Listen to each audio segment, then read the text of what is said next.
चिंतामणि ईश्वर परमा कृष्ण सच्चिदानंद विग्रह अनादिरादिर्गोविंद सर्वकारण कारणम चिंतामणि प्रकर सद्मसुकल्पवृक्ष लक्षावृतेषु सुरभिरभिपालयन्तं लक्ष्मीसहस्रशतसम्भ्रमसेव्यमानं गोविन्दमादिपुरुषं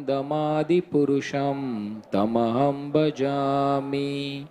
वेणुं क्वनन्तमरविन्ददलायताक्षं बर्हावतां समनिस्तं बुधसुन्दराङ्गं कन्दर्पकोटिकमनीयविशेषशोभं गोविन्दमादिपुरुषं तमहं भजामि। आलोलचन्द्रकलसद्वनमाल्यवंशी रत्नाङ्गदं प्रणयकेलिकलाविलासं श्यामं त्रिभङ्गललितं नियतप्रकाशं गोविन्दमादिपुरुषं तमहं भजामि। अङ्गानि यस्य सकलेन्द्रियवृत्तिमन्ति पश्यन्ति पान्ति कलयन्ति चिरं जगन्ति आनन्दचिन्मयसदुज्ज्वलविग्रहस्य गोविन्दमादिपुरुषं तमहं भजामि। अद्वैतमच्युतमनादिमनन्तरूपम् आद्यं पुराणपुरुषं नवयौवनं च वेदेषु दुर्लभमदुर्लभमात्मभक्तो गोविन्दमादिपुरुषं तमहं भजामि। पन्तास्तु कोटिशतवत्सरसम्प्रगम्यो वायोरथापि मनसो मुनिपुङ्गवानां सोऽप्यस्ति यत्प्रपदसिंहविचिन्त्य तत्त्वे गोविन्दमादिपुरुषं तमहं भजामि। एकोऽप्यसौ रचयितुं जगदण्डकोटिं यच्छक्तिरस्ति जगदण्डचयाय दन्ता अण्डान्तरस्थपरमाणुचयान्तरस्थं गोविन्दमादिपुरुषं तमहं भजामि। यद्भावभावितधियो मनुजस्तथैव सम्प्राप्य रूपमहिमा शनयानभूषा सुक्तयमेव निगमप्रथितैस्तुवन्ति गोविन्दमादिपुरुषं तमहं भजामि। आनन्दचिन्मयरसप्रतिभाविताभिस्ताभिर्य एव निजरूपतया कलाभिः गोलोक एव निवसत्यखिलात्मभूतो गोविन्दमादिपुरुषं तमहं भजामि।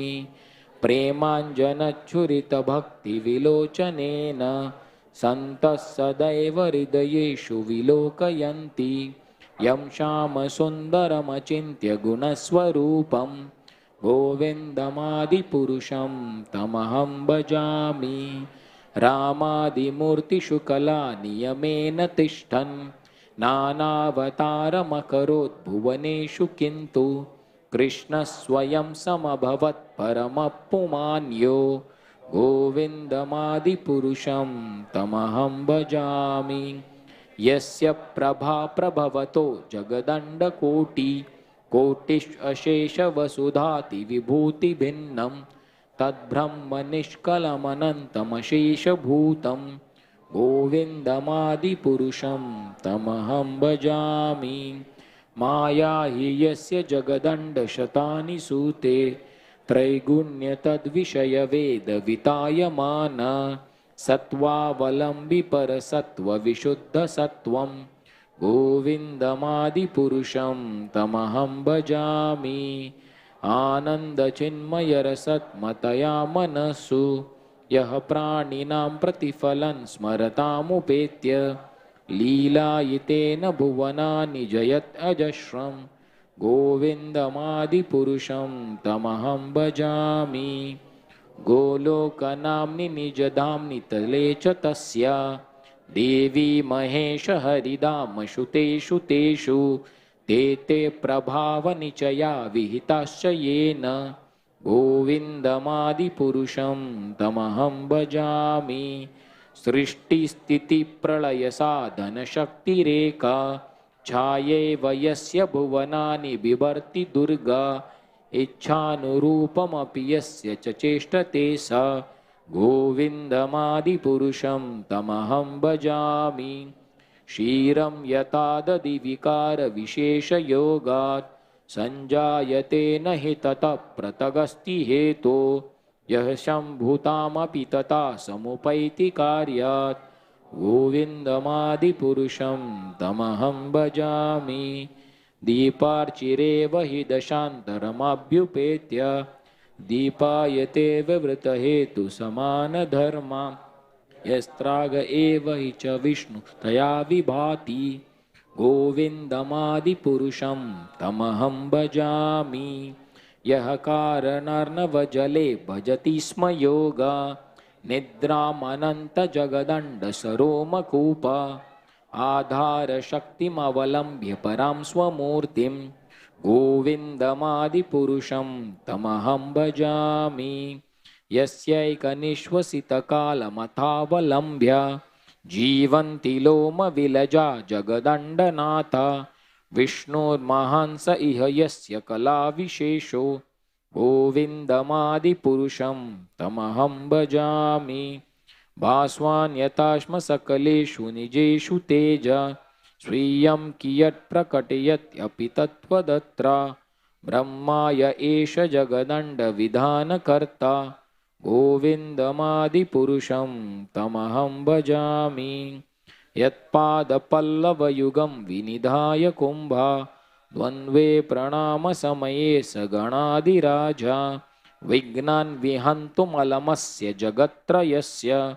गोविन्दमादिपुरुषं तमहं भजामि अग्निर्मही गगनमम्बुमरुद्दिशश्च कालस्ततात्ममनसीति जगत्त्रयानि यस्माद्भवन्ति विभवन्ति विशन्ति यं च गोविन्दमादिपुरुषं तमहं भजामि चक्षुरेश सविता सकलग्रहाणां राजा समस्तसुरमूर्तिरशेष तेजा यस्यागया भ्रमति संवृतकालचक्रो गोविन्दमादिपुरुषं तमहं भजामि धर्मोत्थपापनिचया श्रुतयस्तपांसि ब्रह्मादिकीटपतगा वदयश्च जीवा यद्दत्तमात्रविभवप्रकटप्रभाव गोविन्दमादिपुरुषं तमहं भजामि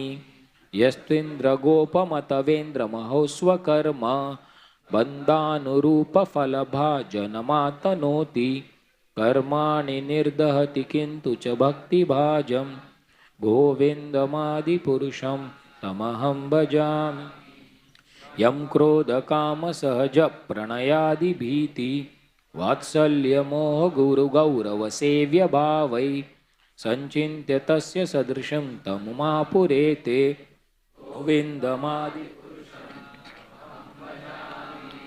श्रिया कान्ता कान्ता परमपुरुषा कल्पतरवो द्रुमा भूमिश्चिन्तामणि गणमयी तोयममृतं कथागानं नाट्यं गमनमपि वंशी प्रियसखी चिदानन्दं ज्योति परमपि तदास्वाद्यमपि च स यत्रा क्षीराब्धि श्रवति सुरभिश्च सुमहान् निमेषादाख्यो वा व्रजति नहि यत्रापि समय भजे श्वेत्वद्वीपं तमाम्यहं गोलोकमिति यं विदन्तस्ते शन्ताश्रितिविरलचारा कतिपये। श्री श्री ब्रह्म संहिता की। Hare Krishna. Those of you who have already taken their voluntary badges are requested to be on the job or for the service you have taken. Especially some of the devotees, if you can go, we need about 20 volunteers in the kitchen, 20 volunteers. So if you have either taken or not taken the badges, if you can go down for this service, 20 of you are urgently required in the kitchen. Hare Krishna. कुछ 20 से 25 भक्तों की kitchen department में सेवा की आवश्यकता है। अगर आप वहाँ जा सकें तो बहुत अच्छा होगा। और जिन लोगों ने अपने अपने बैच लिए हैं अपनी अपनी सेवा के लिए, उनसे आशा की जाती है वो यहाँ ना बैठकर अपनी सेवा में रहें। हरे Krishna.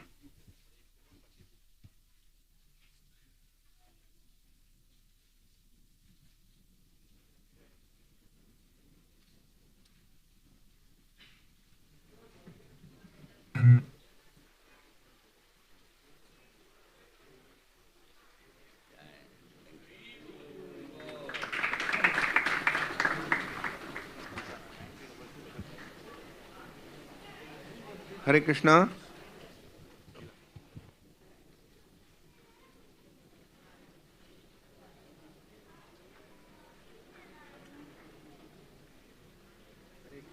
Krishna. Hare Krishna. So we resume again our Janmashtami Krishna Katha here.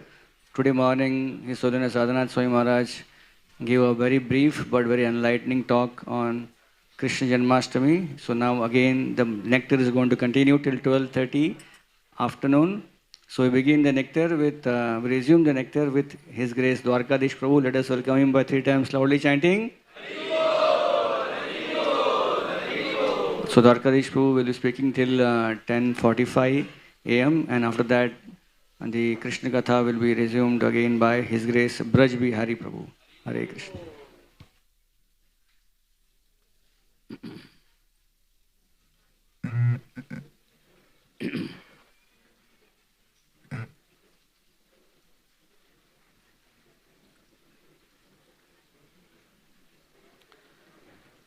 Jayo Radha Madhava Kunja Bihari.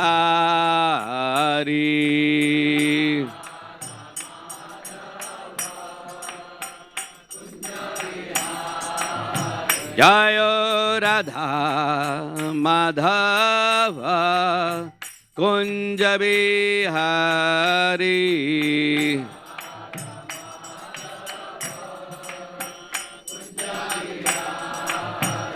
Jai Gopi Janavallabha Girivaradhari.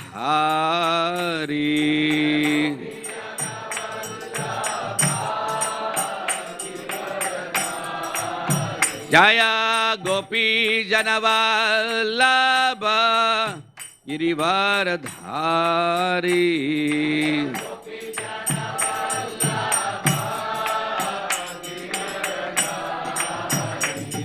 Yashodanandana Vraja Janaranjana. Yashodanandana Vraja Janaranjana.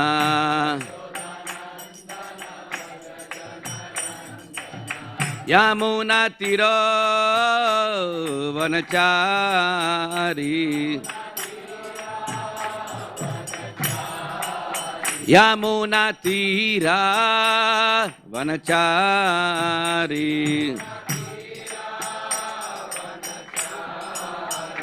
Jayo Radha Madhava Kunja Bihari.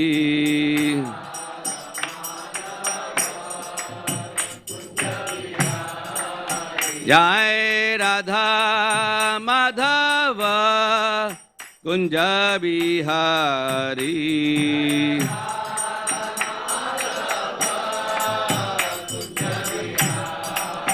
Jaya Gopi Janavallabha Girivaradhari.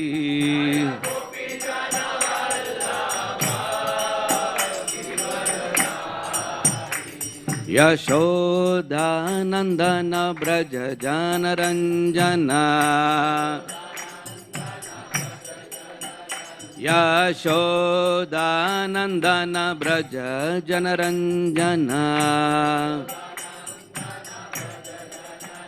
Yashodanandana Vraja Janaranjana. Yashodanandana Vraja Janaranjana. Yashodanandan Vraj जनरञ्जना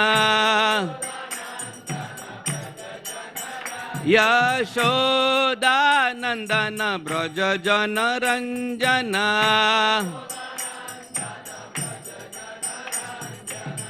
Yamuna तीर वनचारी यमुना तीरा वनचारी जय राधा माधव कुंज बिहारी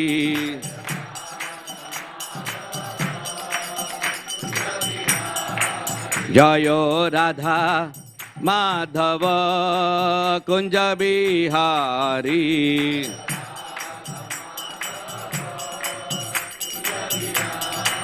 जय गोपी जन वल्लभ गिरिवरधारी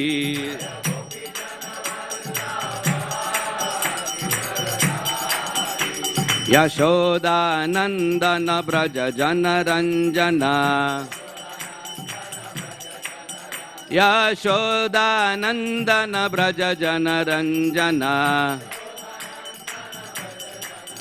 यशोदानंदन व्रज जनरंजना हे यशोदानंदन व्रज जनरंजना यमुना तीरा वनचारी यमुना तीरा वनचारी जय राधा माधव कुंज बिहारी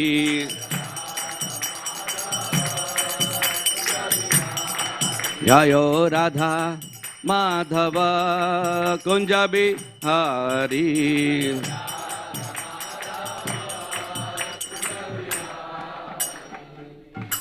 जय ओम Vishnupad Paramhans prairie व्राजकाचार्य सूत्र श्रीमद डिवाइन ग्रेस अभय चरणारविंद भक्ति विधान स्वामी जगतगुरु श्रील प्रभुपाद की अनंत कोटि नामाचल श्री हरिदास ठाकुर की ग्रंथराज श्रीमद भागवतम की all glorious assembled devotees, all glorious assembled devotees, all glorious assembled devotees, all glories to Sri Guru and Sri Gauranga. Om Namo Bhagavate Vasudevaya.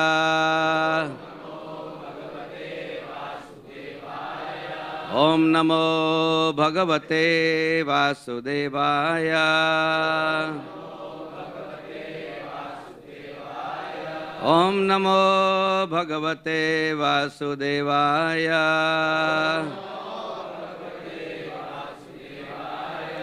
Om Jnanatimirandasya Gnananjana Shalakaya Chakshurunmilitam Yena Tasmai Shri Guruve Namaha. Shri Chaitanya Manobhishtam Sthapitam Yena Bhutale स्वयं रूपा कदा मह्यं दाति स्वापदान्तिकं वन्देऽहं श्रीगुरु श्रीयुतापदकमलं श्रीगुरून् वैष्णवांश्च श्रीरूपां साग्रजातां सहगणा रघुनाथान्वितं तं सजीवं साद्वैतं सावधूतं परिजना सहितं कृष्ण चैतन्य देवं श्री राधा कृष्ण पादान् सहगणा ललिता श्री विशाखान्वितांश्च हे कृष्णा करुणा सिंधु धु जगत्पते गोपेश गोपिका कांत राधा कांत नमोस्तुते तप्त कांचन गौरांगी राधे वृंदावनेश्वरी वृषभानुसुते देवी प्रणमामि हरिप्रिये वाञ्छाकल्पतरुभ्यश्च कृपा सिन्धुभ्य एव च पतितानां पावनेभ्यो वैष्णवेभ्यो नमो नमः। Sri Krishna Chaitanya Prabhu Nityananda Sri Advaita Gadadhar Sri Vasadi Gaura Bhakta Vrinda Hare Krishna Krishna Hare Hare Hare Rama Hare Rama Rama Hare Hare Krishna. Welcome to all the wonderful Krishna Premi Bhaktas who have come to, as Maharaj said, celebrate the greatest festival on earth, the day when Yashodanandan was born.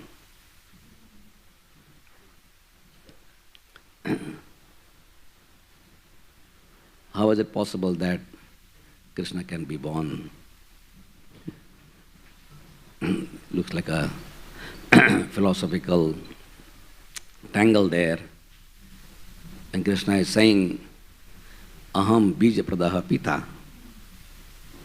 And that Krishna says in the Gita that he is the father and mother of all living entities. He is a universal father. He is the source of everything. Aham sarvasva prabhavo. All material and spiritual worlds emanate from him. If he is the source of everything, how can Yashoda be her source? How can Nanda Maharaj be her source? That is why we need to discuss Krishna Katha. Because Krishna is not ordinary, Krishna is not extraordinary, Krishna is not supremely extraordinary, he is inconceivable.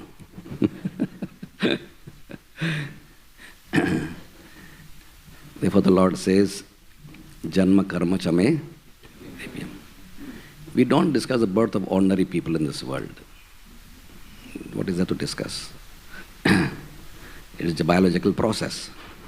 It just happens after 9 months and 9 days, and the child comes out either through forceps or vacuum or normal delivery or a cesarean section. Nothing great to discuss. It is a boring topic to discuss. But all over the world today, by the mercy of His Divine Grace Srila Prabhupada, in every continent, in every country, in every city, in every practically town of this world, today, this great, great day is being celebrated. Many years back, I remember Lokanath Swami Maharaj giving some statistics, maybe about 15 years ago. He said that by mercy of Prabhupada, Janmashtami is being celebrated today, that means on the year of Janmashtami, in 180 countries of the world.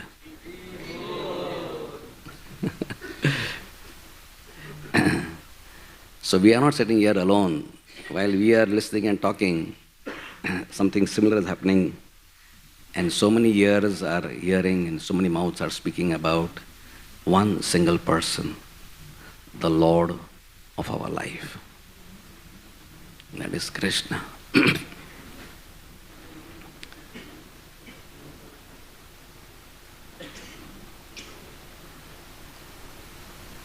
For most people, before even we came to Krishna consciousness, we had some understanding of Janmashtami, right? Even for those who are not in this room and not within the beautiful fold of Prabhupada's society, Janmashtami is still important. But there's a big difference between how people in the world, the pious people, celebrate. For some people it doesn't matter. It's just a holiday, or maybe a bank holiday, I don't know. For some people, I remember, it meant playing cards. Whole night. For some people, that's what it means. Janmashtami, play cards and earn and lose money through gambling. For some people, it means that they will have some celebration in the middle of the night, make up jula, have all their relatives, friends, sing some songs, have some dance, play some housey, something like that, and then eat nice food and go away. That's what we used to do as pious Hindus before. So it is a tradition. It's a very rich tradition to celebrate the Lord's appearance. Whether it's Ram Navami or Janamastami, it's a tradition to celebrate the Lord's appearance in this world. But for the devotees of the Lord who are dedicating their lives to His lotus feet, it is much more than just a tradition. It's a great day for internalization of their bhakti. It's a day when they actually take deep inventory about how much they have progressed on the path of faith in the Lord. The 9 rungs of devotional service, beginning from Adav Shraddha to Krishna Prema, 9 steps. Sadhu Sangha, Bhajana Kriya, Anatha Nivritti, Nishtha, Ruchi, Asakti, Bhava Prema. Where are we right now? How far is our journey? So along with our celebrations of singing and dancing and merrymaking and fasting, not feasting, today we feast on Hari Katha and Hari Nam. Right? It's a feasting for the soul, a non-biological way.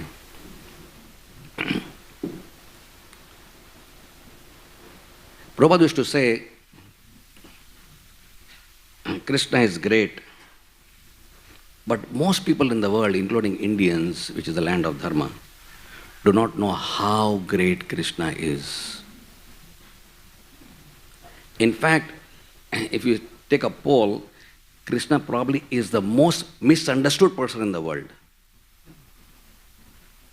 For talk of understanding him, he is most misunderstood. Right?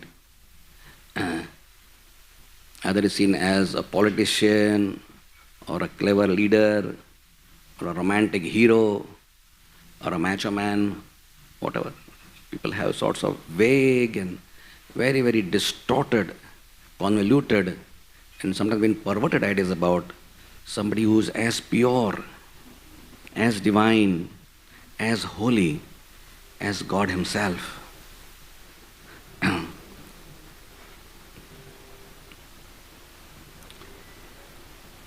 Krishna is accepted by all acharyas of any ranking. Sripad Madhavacharya, who was Bhimsen himself, who was Vayu Devata, who was Hanuman incarnate. Ramanujacharya, Vishnu Swami, Lord Chaitanya himself, right? The greatest acharyas in the world have all accepted. The scriptures accept. The acharyas accept. There is no debate as to who is the absolute truth. We are not talking today about God, Krishna as God. No. We are not talking about that part. We are talking Krishna because there are so many gods. Is he one of those gods? No. We are talking about Krishna in relationship to understanding as he is the absolute truth. The Param Satya. Bhagavatam starts with this verse, Satyam Parama Dhimahi. Right? What is the meaning of the word absolute truth? Right? We know about what is truth, that we have some understanding of. What is absolute truth? So when the demigods came to offer their prayers to the Lord in the womb of Devaki, in the jail of Kamsa, Satya Vachan, Satya Param, Tri Satyam. Right? And demigods are not fools. They are very well read, extremely super intelligent personalities. An extremely high degree of mode of goodness.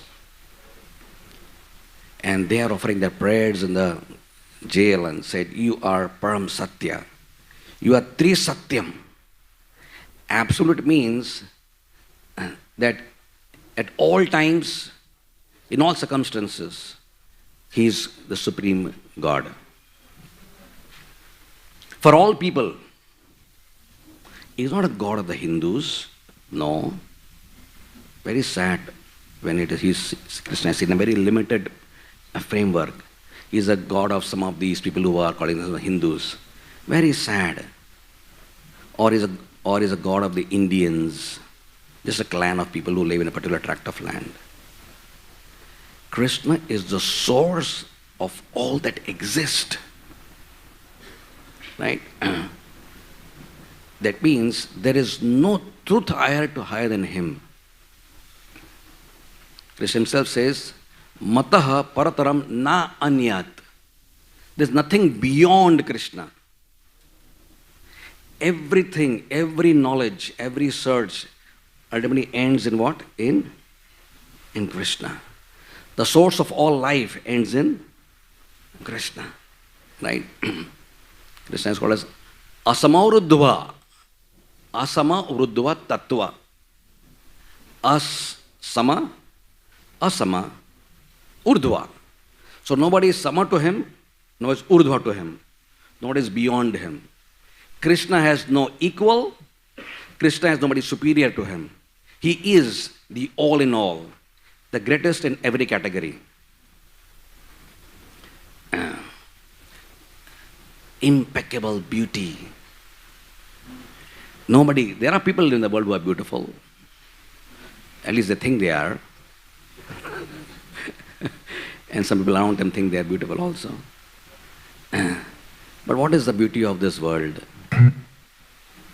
Just a few flickering years maintained through cosmetics and plastic surgery. That's about all. Sagging skin, wrinkled bodies. What kind of beauty is that?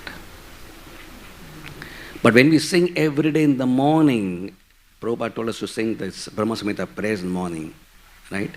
And every day is a deep meditation when we fold our hands in front of Gopinath or Giridhari or Shabasundar or Radha Madhav, wherever in part of the world we are, or even maybe in our own homes. Kandarpa koti kamaniya vishesha shobham govindamadi purusham tamaham bhajami. One Cupid is enough to put the whole universe in big trouble. There's only one Cupid per universe. And rishis, sages, demigods, everybody is put into massive trouble by one Cupid. Because the arrow he shoots makes the whole world. One of the prana lectures said, Cupid makes you stupid. Very true. You cannot better that phrase. You make you stupid. So one unembodied devata called as Cupid, by his power, can put the whole world into a mohit state of delusion where every soul forgets who he is. He is a master mesmerizer. When we mesmerize people, they forget who they are and where they are, and they start saying things as they are told. One magician went to in America, and he, a powerful magician, he said, today I am going to make the Statue of Liberty disappear. It was very big news. And millions of people came around Manhattan City looking at the goddess. This is the goddess for Americanism. Right? And then at the right time, there was a big curtain over her, and they could see her form, her shape, mashal. And then everyone was like, abhi kya hoga? And then he said, remove the curtain. And they removed the curtain. And she was not there. The Statue of Liberty disappeared. Oh my God, where is she gone? What happened? Right? And after a few moments, he said, now you can see, she's there again. Right? So even ordinary magicians can make things disappear and appear. But the power of Kamadev, he can make everyone forget who they are. But Krishna is Kandarpa Koti. Koti means several crores of Madan Mohan, of Madanas. They have no effect. In fact, when they see Krishna, they become mohit. You see? So what type of beauty is that? Which makes Kamadev go crazy and mad, and he just becomes unconscious. And he cannot get him up by putting water on his face. He's in a deep, deep, deep comatose condition. He just cannot. How beautiful is Krishna? Right? He's the greatest in every category. What is his strength? We have to have some strength. We have to have some testosterone injections, go to a gym, keep doing this and this for hours together. Right? And then we get some strength. Which will, again, you have to keep on. If you don't do that for a few days, it goes away. Right? This is our strength. It's ridiculous when you think of it, we are strong. What is Krishna's strength?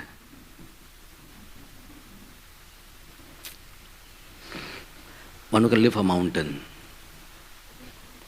Nothing great. This is not God who can lift a mountain. Even Purastha Muni lifted the same mountain and brought it from another Dvipa to Vraja Mandal. So, Purastha Muni is not God. He is one of the Prajapatis. That's all he is. So, lifting Govardhan does not make Krishna God. For Krishna, it was lifting a mushroom. A child can lift a mushroom. This is not God. Prabhupada said, one who can float all the universes in the open space. One who can float universe in the space, for him to float one mountain, it's a no-brainer for him. Right? And that is not even Krishna who is holding all the planets in place. It is just his Shakti, which we call as gravity, which is the Shakti of Sankarshan Dev, who is the embodiment of the gravitational force. He is not even Krishna. Krishna's greatest strength is not physical strength. The power of his love is his greatest strength. There is nobody who can love more than Krishna. He is the greatest lover. And he loves all his children so much. He loves all of us so much. He has unlimited love because he is Ananta. He has unlimited love for each and every soul of this creation. How can you do that? I can have some love for my wife, for my children, for my neighbors, for my vendors, maybe, suppliers, donors. Maybe. How can we have love for everyone in this world? But Krishna can love everyone unlimitedly. What is the proof of that love? He never leaves them. Never leaves them. We live Krishna, sadly enough, out of envy, Anusuya way. And we come to this material world to enjoy like Krishna. Right? But Krishna is so kind, he never leaves us alone. Whether you are an earthworm or a kangaroo or a cockroach or a honeybee or a bacteria, he comes with you. Is that not love? You can forsake him, you can kick him, you can insult him, you can humiliate God, you can do anything to God, but he will never leave you. That is love. It's always in our heart, constantly, waiting. Unlimited patience. Krishna's got is unlimited in everything. He has unlimited patience, waiting, when will this soul come back to me?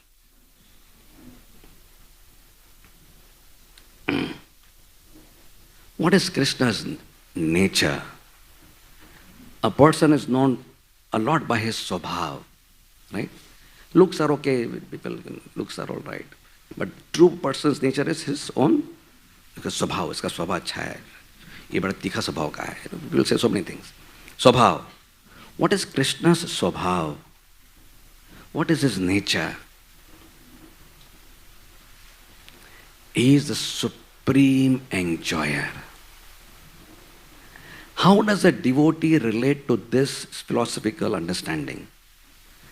When we say God or Krishna, Supreme Krishna is the enjoyer, does it make us feel comfortable or uncomfortable? When I hear that a lot, it makes me uncomfortable. Only he is enjoyer, huh? Mera kya? Only he is enjoying. Matlab, what about me? Right? I used to always feel very uncomfortable with that thought. And I could see that that thought which a Jivatma, conditioned soul, has is a root of his envy. When he thinks, if he is enjoyer, that means I am less of an enjoyer. What is the nature of Krishna's enjoyment? In the material, when people enjoy, what do we say? Arey, he is enjoying life. We say, oh, ash kar raha hai. What is that? He has BMWs or Tesla cars or Rolls Royce maybe.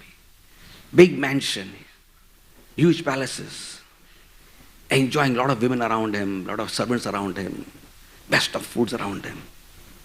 You think this is what? This is enjoying. Krishna is not just such a mundane enjoyer. Right? He has no car. He doesn't have shoes also. He walks in Vrindavan barefoot. No tuxedos, no three-piece suits. Just a simple shawl and pitambar, yellow silk and dhoti. Nothing.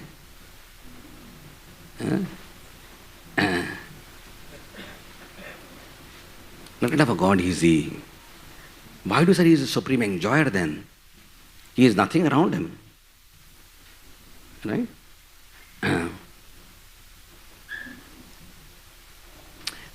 So we should understand when we say Krishna is an enjoyer, means that his enjoyment is not like the karmis enjoying their senses. It is not indriya bhoga, which is what makes Krishna the supreme enjoyer. It is our understanding of enjoyment is so perverted. Enjoyment is when you fulfill all your sensory demands of the panchendriya, the jnanendriya, karmendriya, then we are enjoying to the fullest. Krishna is not such a hopeless, mundane enjoyer. His enjoyment is to exchange love with his devotees. When Krishna is on the chariot of Arjuna, right? Krishna is extremely happy and enjoying. A driver does not enjoy. In this world, driver enjoys. He doesn't enjoy. He just, go here. But when Krishna is serving his dear devotee Arjuna on the battlefield of Kurukshetra, getting kicked by him, left, right, because Arjuna is behind him. In the war, there is clangs, people dying, shouting, screaming, weapons beating. You cannot say, take Krishna, take left, take right. You have to kick Krishna on the shoulder. Krishna understands, okay, I have to take chariot left. And he goes Krishna on the right side. And he goes in a straight. This is how Arjuna has to deal with Krishna. This is the way charioteers have to do. Right? When he gets those sort of nudges from Arjuna, Krishna is enjoying it. Because he is helping, serving his devotees. When he embraces a dirty, unbathed, skeleton, muscleless, haggard Brahmana called Sudama, Krishna, who will be happy embracing such a person? Generally people who look nice, look decent, right? Yeah, Haribol. If somebody is dirty, skinny, unkept hair, emaciated, legs shaking and hunger and like that, remember? Right? But when Krishna embraces the body of Sudama, he is so happy. And he cries tears of profuse love. That is Krishna's enjoyment.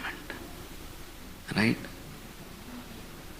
When he is around with his friends in Vrindavan, when he is hearing the bumblebees sing his glories in Vrindavan, bumblebees singing, there's one way singing the Mahamantra.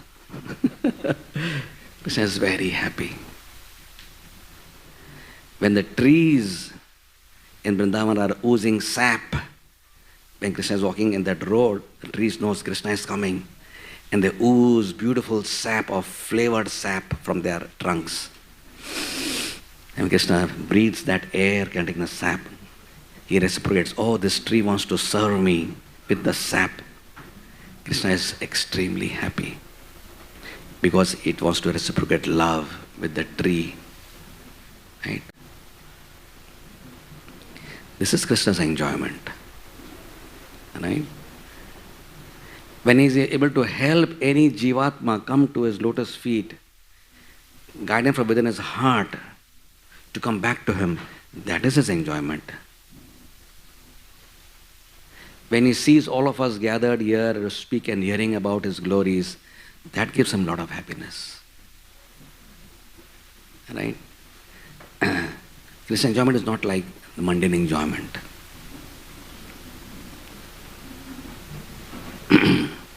Krishna is the supreme proprietor of all that exists. That is also his nature. Supreme proprietor. Everything, Prabhu's one simple statement, so simple yet so profound. Everything belongs to Krishna. When I think of this statement, I just sometimes think that if I understand this one line in my life, that everything belongs to Krishna, I will be happy forever. Right? Because I think this body is mine, this intelligence is mine, this faculties to do things is mine, and this money is mine, and this whatever else I call as mine is mine, mine, mine. Because I have so many things attached to the word mine, I'm unhappy, or for that matter, anybody is unhappy because he attaches so many things to being his or hers. But when he says everything belongs to Krishna, that's it. You are liberated. You're finished. No more anxieties. Everything belongs to Krishna. That's it. Life is perfect already. This one line of Prabhupada is so beautiful. Everything belongs to Krishna. Jai! It's cause for celebration. Nothing is mine. And if everything belongs to Krishna, I also belong to Krishna. I do not belong to a particular jati, or a country, or a dharma, or a company, or a gharana, or a family. I belong to Krishna. Wonderful. How wonderful is that to know that I belong to Krishna, that I'm a part and parcel of Krishna, right? That is wonderful to understand. And therefore when we go and take bath in the Ganga, this is our deep meditation. Or for that matter, any kund, when we go to take bath in Jamuna, any kund, Pavan Sarovar, wherever we go, we take the water from that kunda or that holy river and we give it back to Ganga.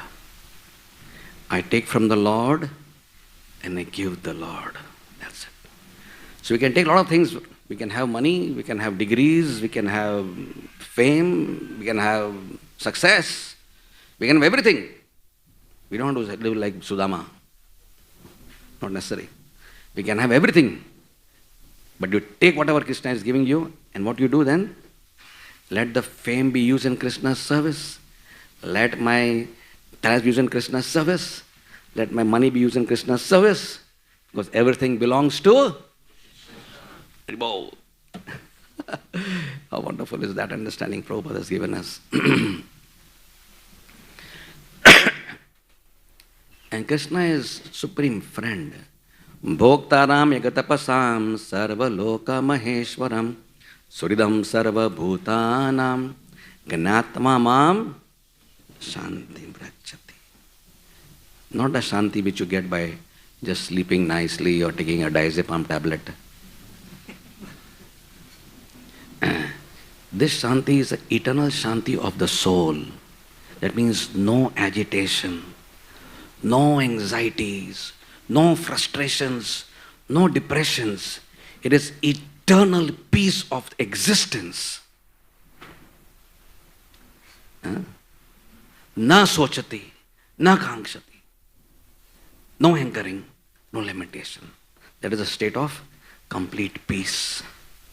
That can only happen when we understand Krishna is supreme friend, enjoyer, friend and proprietor. Krishna is our friend. Yes, he is our worshipable God also. He is our Father also. But dear Krishna wants to know us more as we are his friend. What is the meaning? How does a devotee connect to this truth? This eternal truth, Siddhanta of Krishna being my friend. How is Krishna my friend? How do I make friendship with Krishna? Well, the simple definition of friendship is a friend in need. The whole Srimad Bhagavatam is about this principle. There are so many devotees who are in need of Krishna. And Krishna is always there indeed. When Prahlad was being thrown from the cliff, there's a place near Hyderabad called Yadadri, mountain called Yadadri, where a great rishi was staying called Yada Rishi, who was the son of a great sage called Rishashringa, who performed the yagya for Dasharatha Maharaj to have a son, Ram, Lakshman, Satrughna, Bharat. So that son of Rishashringa, Yada Rishi, he was wanting to, he was a great devotee of Narsinghadev. And long story, but the Lord was very pleased with him. And then the Lord revealed 5 forms of Narsinghadev to him. One form of Narsinghadev was Narsinghadev with wings. It's called as Garuda Narsingha. And that is a form which the Lord had taken when Prahlad was being thrown from the huge cliff. Because the birds can fly very fast. And Garuda is the fastest bird to... So the Lord comes as Garuda Narsingha. So he has a face of Garuda and the body of Narsinghadev. Beautiful form. Prahlad was in need. Krishna was there. On the top of some remote hill in this universe, somewhere up there, Trikuta mountain, a lot of elephants, snakes, scorpions, lions are living. One elephant gets stuck in the water. Ritumata water. There's a lake, nice beautiful lake, lotus flowers, etc. One crocodile catches him. So what? One crocodile catches you, so what? Is it important for the world that one crocodile was caught the mouth of an elephant? Okay. It is not matter to anybody, right? It is their problem. They have to solve it out.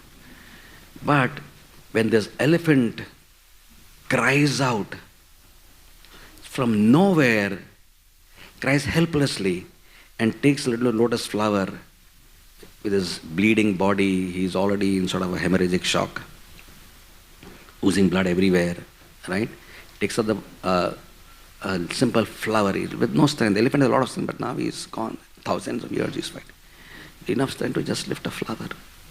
With some prayers, just offers it. My dear Lord, this is for you. The moment the flower comes in the air, Krishna runs from Vaikuntha. Comes, chops off the head of the crocodile. It is my simple little devotee as an elephant. He needs me. I must be there for him. Right? Draupadi is crying helplessly in the Asat Sabha, the vicious assembly of the Kurus. My devotee is crying for me. I must be there. What a friend. Krishna has never, there is no pastime in all Puranic literature you can ever find where a devotee has cried for him in need and Krishna did not come. In fact, he is such a friend, and if you don't call for him, he will still come. Is there any friend like that who don't call for him? Hey, I have a problem, I need your help. He may come, he may not come, you never know. I am busy. I wanted to come, but I'm stuck up with this. Durvasa Muni attacked our Ambarish Maharaj. Ambarish Maharaj is not even asking for Krishna's help. He just said, Mare Krishna, Rakhe ke, Rakhe Krishna, Mare ke. I'm okay if this Durvasa Muni wants to kill me. He just folded his hands in prayer and just said, oh Krishna, I'm yours. He didn't ask for any help. And yet Krishna sends the Sudarshan Chakra. What a friend is that? Who saves you, helps you when you don't even ask for his help. That is a friend. The greatest friend.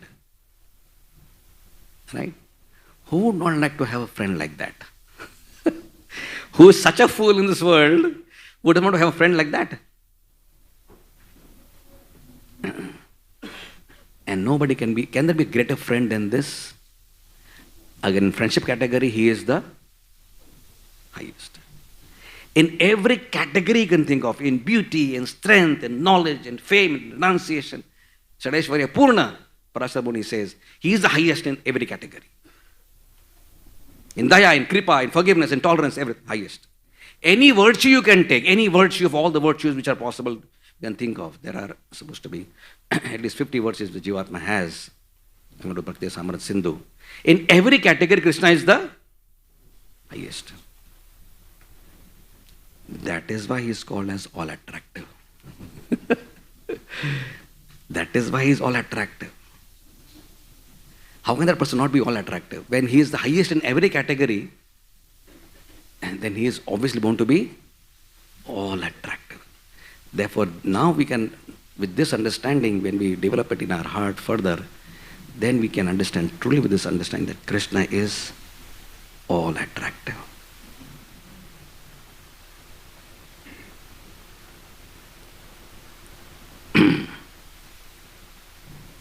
Krishna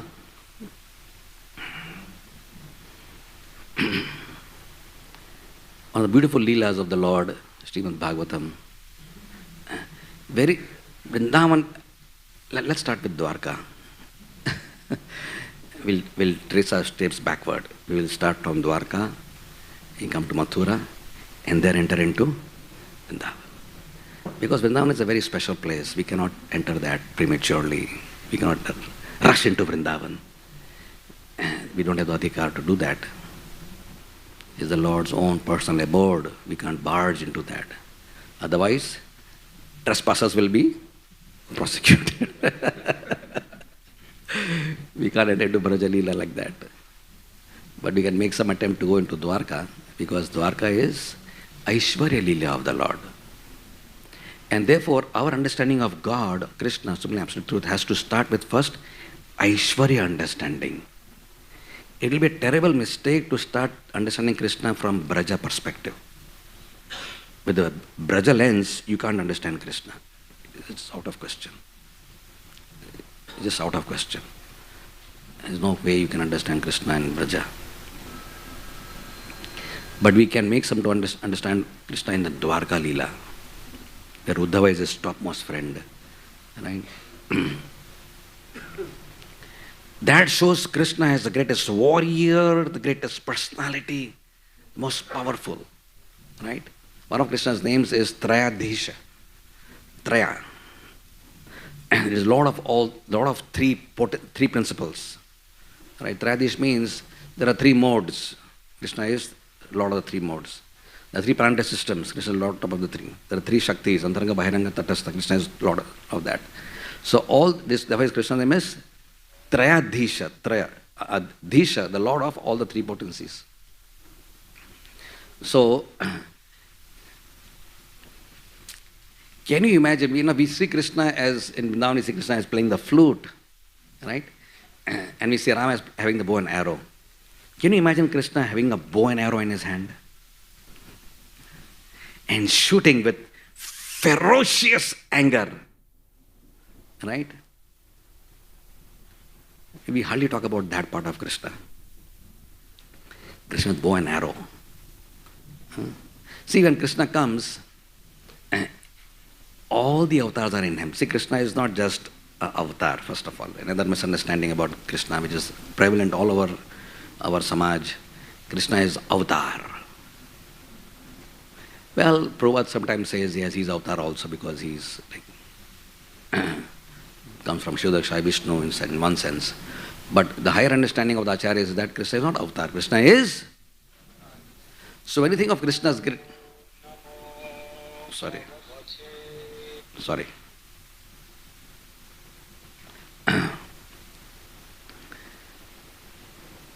So when you think of avatari, let's understand Krishna avatari in a proper way. Let's sort of go a little deeper in that understanding. Krishna's avatari. So our Acharya, Sripada Jayadeva Goswami, right? Now he writes first a great song called as Dashavatara Stotram, right? Prayaya Payodi Jale Ditavana Sivedam, right? So it first describes with Keshavadrita Meena Sharira, right? Now this fish is 100,000 yojanas in length. When you think of fish means in an aquarium or a whale or maybe a big timingala, our frog-like brains can think of that, right? But think of a fish which is 100,000 yojanas. Where is that fish? That fish is within Krishna. You think of a great tortoise, 800,000 miles in diameter. Where is the tortoise? It is in Krishna. Think of the ferocious, all-powerful Narsinghadev, whose roar makes elephants cry and the earth shake and the clouds shatter. And the universe trembles practically at his roar. That person is within a small baby who's crawling in the courtyard of Nanda Maharaj. Narsinghadev is within Krishna. That is the meaning of the word. That's ferocious Parshuram who was killing infidel kings with the Kshatriya power at the speed of the mind. What is the speed of the mind? Nobody knows. Even the scientists do not understand. They know what is light years. I forget that physics mind. So many meters per second, something was there. 10 raised to 8. Thank you. Right? 10 raised to 8 miles per second is the speed of the light. Right? The speed of the mind is even more than that. Now, Parshuram is such a Shaktiavesh avatar, he can kill the kings at the speed of the mind. And when he gets a little tired, he starts killing kings at the speed of the wind.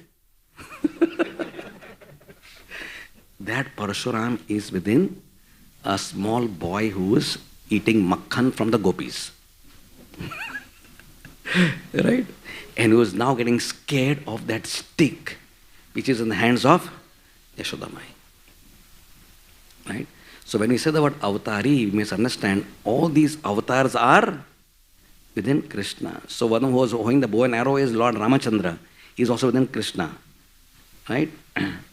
So in one sense it is said, all these pastimes of killing demons is not done by Krishna. Krishna has no business killing demons. But it's too lesser type of work for it. It's all done by his Vasudev feature. Right? It is not done by him. One of his features is Vasudev feature. Anyway, so there's a huge war. Right? 12 Akshawani divisions. All marching from Dwarka to a place called as Sonitpur. What is Sonitpur? Sonitpur is today's modern world Tejpur. Where is Tejpur? Tejpur is in Assam. What has happened? Something exciting is happening there in Assam. Neighboring kingdom is called as Pragjotishpur. Something terrible has happened over there. What is happening there? Krishna's great-grandson Anirudh has been kidnapped by Chitralekha, who is a friend of Usha, who is a daughter of Banasur. Right? And she was kept captive in this top of the hill. After 4 months of searching, where is Anirudh gone? Suddenly in the middle of the night, Anirudh has disappeared. He has gone along with his bed, he has gone somewhere. So when you run away from the house, you abscond, you go with your clothes or money or passport or whatever, right? The bed bhi nahi hai. The bed also is gone. Where can someone go with the bed? Anyway, he was brought from the skyways by Chitralekha because Usha fell in love with him. All that story is there in Bhagavatam. Right? So afterwards, Narad Muni comes and reveals to Krishna and Dwarka that you know where Anirudh has gone? He is captive in Banasur's kingdom at Sonitpur. So, what is going on? Right? So in this war, they come to attack. Now, Kshatriyas, they have to now. Can you somebody kidnap like that? Krishna's grandson? Ye majal type, Ye majal. Who can do that? Krishna, Balaram, Satyaki, Pradyumna, Samba, all these people, they attack Sonitpur. And who's on this side? Banasur, Shivji, Ganeshji, Kartikeya, and all his troops, all this Kumbhand and all these Rakshasas, everybody, right? And that Sonitpur has seen a war maybe even more gruesome than Kurukshetra war, right? So 12 Akshaunis from Krishna's side. Iska kitna hai? I don't remember that it is mentioned. I don't know whatever. Maybe equal, actually it says equal number of people from this side also. And there is so much of bloodshed, war, right? And Krishna is with bow and arrow. Even during the time when Jarasandha attacks, when Krishna is in Mathura, right? Today I'm going to Mathura also now, right? Krishna is attacked. Now from this side is Kala Yavan. Where is Kala Yavan from? He's from Afghanistan. And he's attacked by, it's true. Vishwanath Chakravarti Thakur says he's from Afghanistan. And he's come with 30 million soldiers, all Yavanas.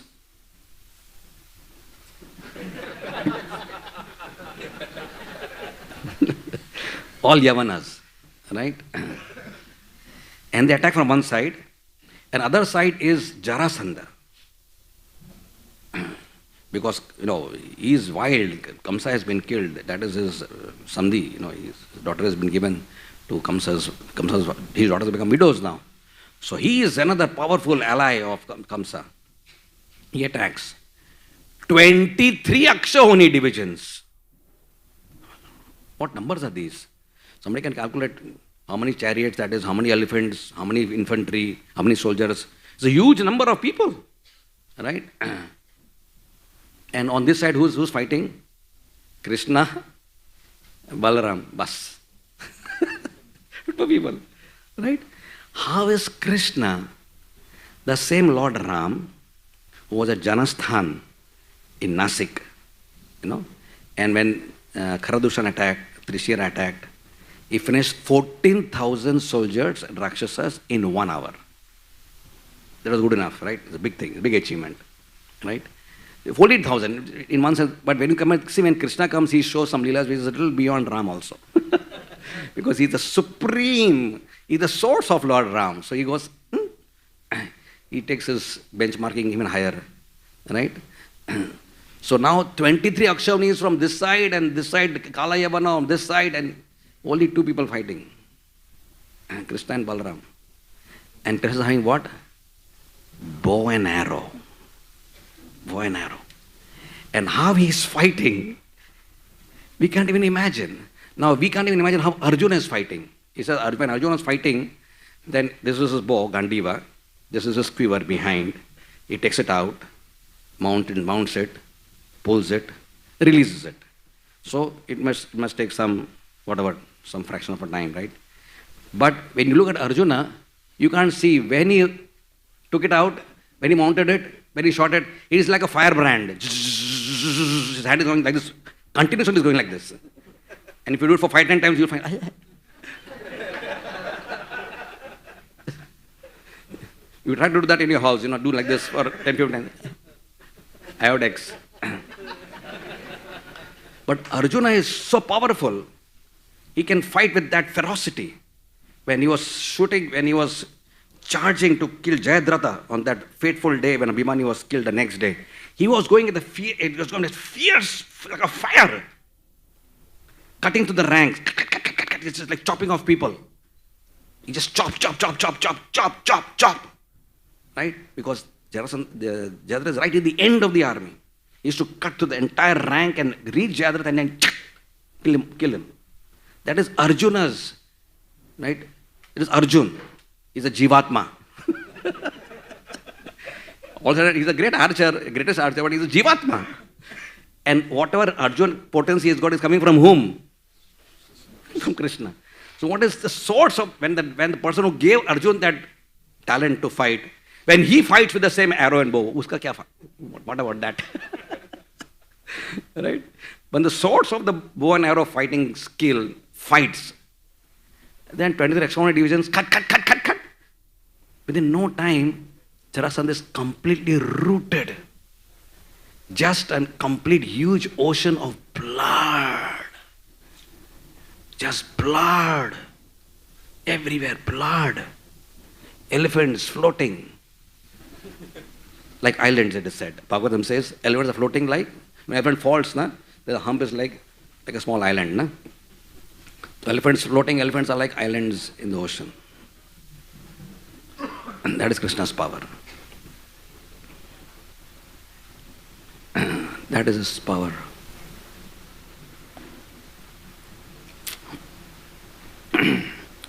So we can never make the mistake of thinking Krishna is ever ordinary person. Radha Gopinath Prabhu beautifully says always, the mistake which we make is to think that either man is God or God is man. One of the two will be the mistake, right? Now God cannot become man and man cannot become God. God is God. Man is man. That's it's an eternal reality. You cannot change that reality. Right? And when Prabhupada says, Krishna Mahan hai aur hum tuchh hain. You went a lot of lectures of Prabhupada said this fact. Krishna Mahan hai aur hum tuchh hain. Right? This one line is enough to understand Krishna. But how Mahan is Krishna? So we are talking about that today. So if you go to Vraja Leela prematurely, you start thinking Krishna is ordinary. You cannot make that mistake. We have to always approach Krishna as the Aishwarya Bhava. Even when we worship Radha Gopinath in the temple, we are not worshipping Radha Gopinath. We are worshipping Lakshmi Narayan. Because Lakshmi Narayan is worshipped with the Archana Vidhi process called as Vaidhi Bhakti. Krishna is never worshipped through Vaidhi Bhakti. Never. He is always worshipped through Ragatmika Bhakti. What is that? We don't know. बहुत दूर की बात है. पहला वैदिक भक्ति को सीखना चाहिए पहले अपने को. 5 o'clock मंगला आरती, 7:45 श्रृंगार आरती, उसके बाद गुरु पूजा, तुलसी पूजा. That is our standard right now. 16 rounds Hare Krishna mantra. Hare Krishna, Krishna Krishna, Hare Hare, Hare Ram. For us, that is our level. 16 rounds, 4 active principles, no meditating, no gambling. Back to the basics, as they say, So if you do that properly, then maybe we understand what is Krishna's true greatness.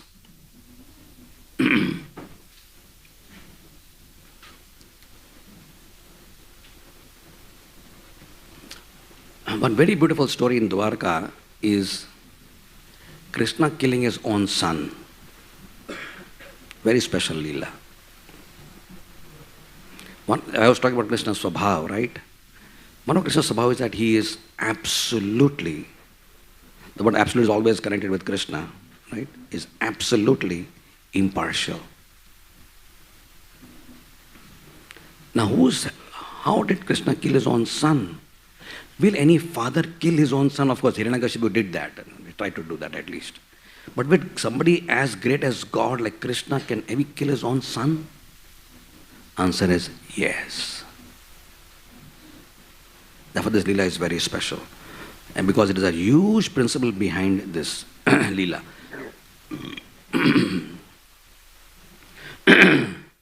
When Varaha came to this world, Varaha was this gigantic form of the Lord. Keshavadhrita Sukara Rupa Jai Jagadish Hare.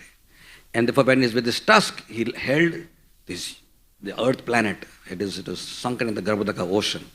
Right? And the divine touch of the Lord, this touch is divine. Not like our touch. When you touch, nothing happens. No divine, nothing. Right? When Krishna touches the earth, he blessed the earth with his own potency. And through that Bhumi Devi gave birth to a child. Bhumi, ka beta, Bhauma. Right? So Bhauma was born. Gone to Gurukul, very obedient, very nice boy, very, very sushil, very, very obedient, obeyed his father, all good virtues, right? Krishna's own son, so he had all godly qualities. God's son cannot be God, but at least can be godly. So he was godly, right? Born from his own body practically, right? Now, the problem strikes in Bhauma's life. Now, he didn't have a kingdom to rule. I mean, that part is a little later. He starts staying at Pragjotishpur. Okay?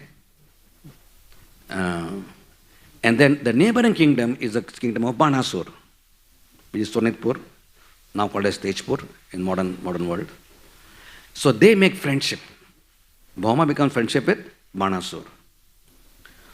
What happens when you become connected with the Asur?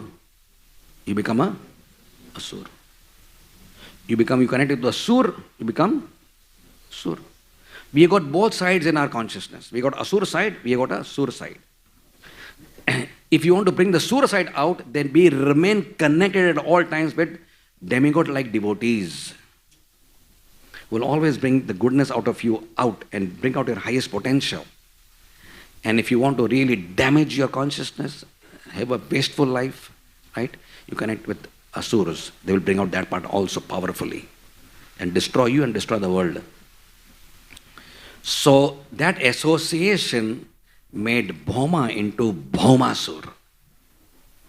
He's no longer called as Bhauma now. He's famous in Bhagavatam as Narakasur. What a upadhi to get. Narakasur. Huh? What a tyrant, what a terrorist. He went and attacked the demigods, stole Aditi's earrings, right? Stole the umbrella of Varunadev. It's like challenging demigods. What will you do? What will you do to me? I am going to steal your mother's earrings. What will you do to me? Tell me. That was his language. I can do this to your mother also. What will you do to me? What do you call it? In simple words, they call it Hindi as Dadagiri. That's what it is, basically. And demigods do not do anything to him. He was an extremely powerful person. Right? Anyway, when this fight takes place, he is now stationed at Pragjotishpur. He has a lot of people who are his allies. He calls Mura. Mura becomes his ally also. Mura will make a nice fort for him. And then they have a huge moat made. Bhagavatam describes the technology of the time, 5,000 years ago, when there are barbed wires, you have electrical fencing, you have got anila gas, you got various, and then a moat of water. There are 5 layers of protection, of fortifications, and within that there is a palace. In that palace who was staying, Bhaumasura was staying, and under the water in that huge lake was Mura. Right? And when Krishna comes to know that this fellow has now a terrorist, he is killing the demigods, insulting, humiliating the demigod's mother, who was a great devotee of the Lord, right? And has become a big pain in the neck of the whole world. Then paritranaya, sadhunam, and vinash. He deserves the highest punishment now. Even though he is my son, I will kill him. So Krishna comes on Garuda, right? And there's a very beautiful story, and he brings Satyabhama along with him. It's a very nice, beautiful story described in this thing. Because Satyabhama is, Bhumi Devi is an expansion of Satyabhama. And there's a story goes that, the meditation was asked at the time of his birth that nobody should kill him unless his mother gives permission to be killed. That was the benediction he had. Now, when will your mother give permission for his son to be dead? You'll never do that, right? But Krishna is fighting, and he's Bhaumasura is fighting and doing a lot of nonsense he's doing. And when Satyabhama sees that he is doing so much of nonsense, right? He tells Krishna, why are you taking so much time to just kill him? So now I was waiting for that. I was just prolonging the war because I wanted that to come out. I would have killed him on the very first instance, but I was just prolonging. I wanted to say that because Krishna is getting tired and all that. He says, you are getting tired and people are getting killed. Just kill him. Kill this rascal. Now, Krishna kills him. So Krishna killed his own son and spared Kaliya. Look at that understanding. It is another huge asura. The most worst of all the anathas is considered to be envy. And envy personified is Kaliya. And he was not killed, but he was spared. Now that brings us to some very special understanding.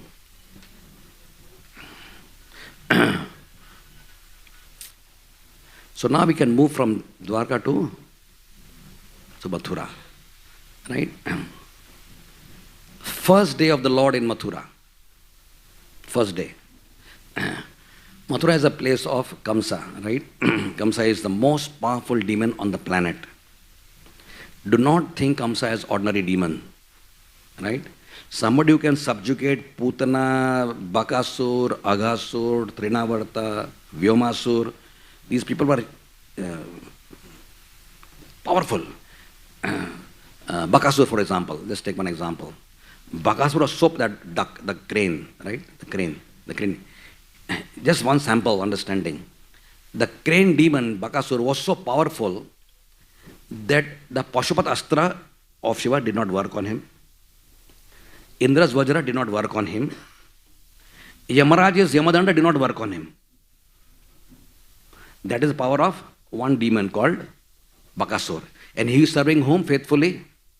Kamsa Maharaj. Right? This was sample. Right? So imagine the glory of Kamsa. What is his glory? What is his power? Supreme sovereignty over entire planet. Nobody can challenge him. Right? So Krishna wanted to announce in his first day in Mathura that I'm here. So there is a big Dhanur Yagya is being there. The big Yagya. Dhanur Yagya. Dhanush is there, right? The Dhanush was given after Shiva was so pleased with Kamsa. Hey Baba, tu to bahut great. You are a very great fellow.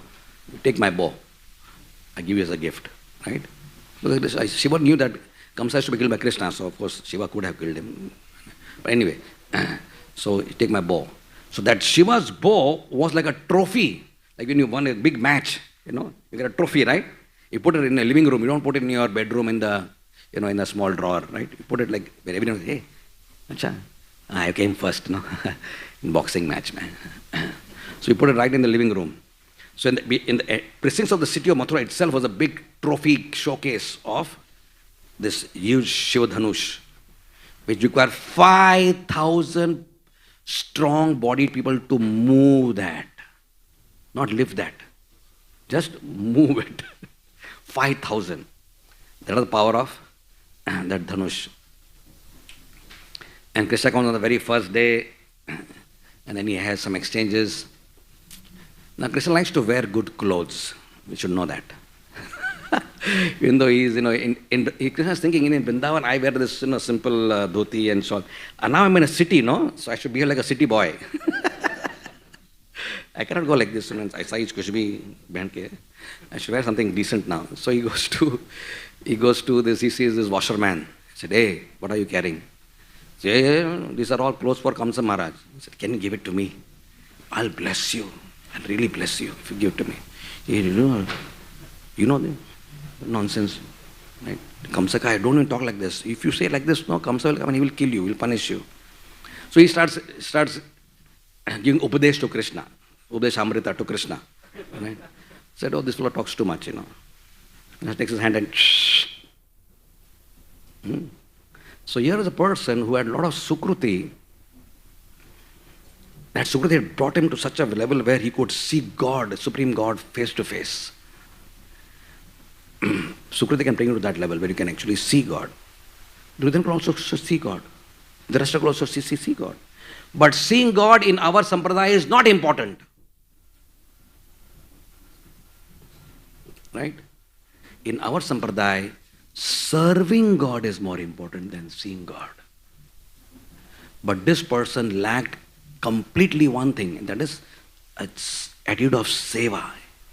He didn't want to serve Krishna. Right? So Krishna destroyed him. The first karate chop of the world was Krishna. Out. Eliminated. Then he goes to the Bhagavatam says he went to a tailor devotee. It doesn't just say about tailor, it says tailor devotee. Right? And he says, and he's so happy to have Krishna come to his shop. Right? And he takes out the best clothes. Yeah, what can I give Krishna? He just takes his best, whatever, I don't know what that would do. But he just puts it around Krishna and Balaram and gives some of these things to his friends and just wears wearing that. He looks nice, right? He's very happy now. He's wearing this beautiful clothes. Now he wants a garland now. Because, you look even more beautiful in a garland. So you go to the next shop. Next shop is who's? This florist called as Sudama. Sudama florist. This is the different Sudama, not the Dwarka Sudama. And when he sees Krishna, again, he has service attitude. The thing which attracts Krishna the most in the heart of a Jivatma is not his beautiful shloka recitations or his beautiful singing talents or amount of donation he gives, to a particular good philanthropic cause, whatever.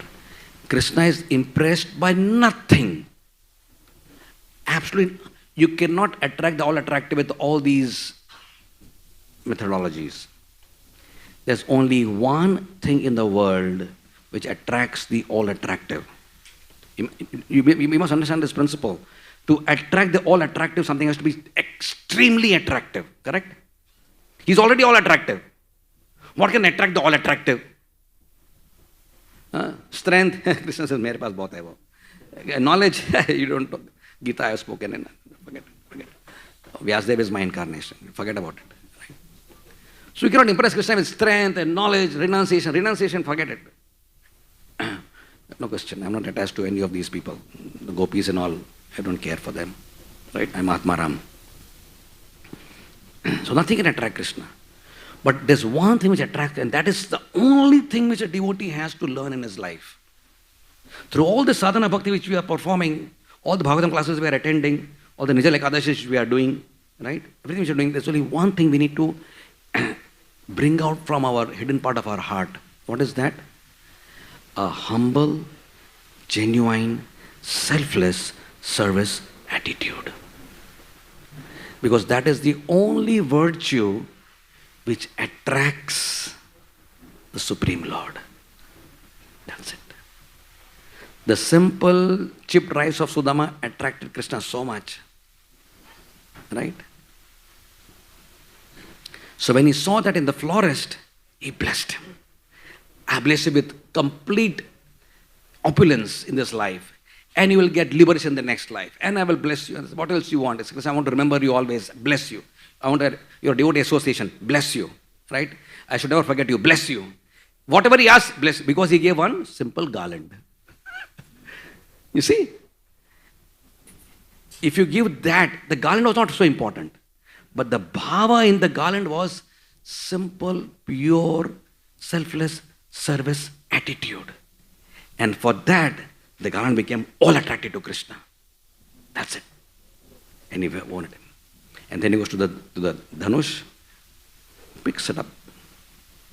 You may imagine Krishna is floating all the planets. So nothing great. Shiv Dhanush. The whole bang, the twang of the bow broken practically shook the universe.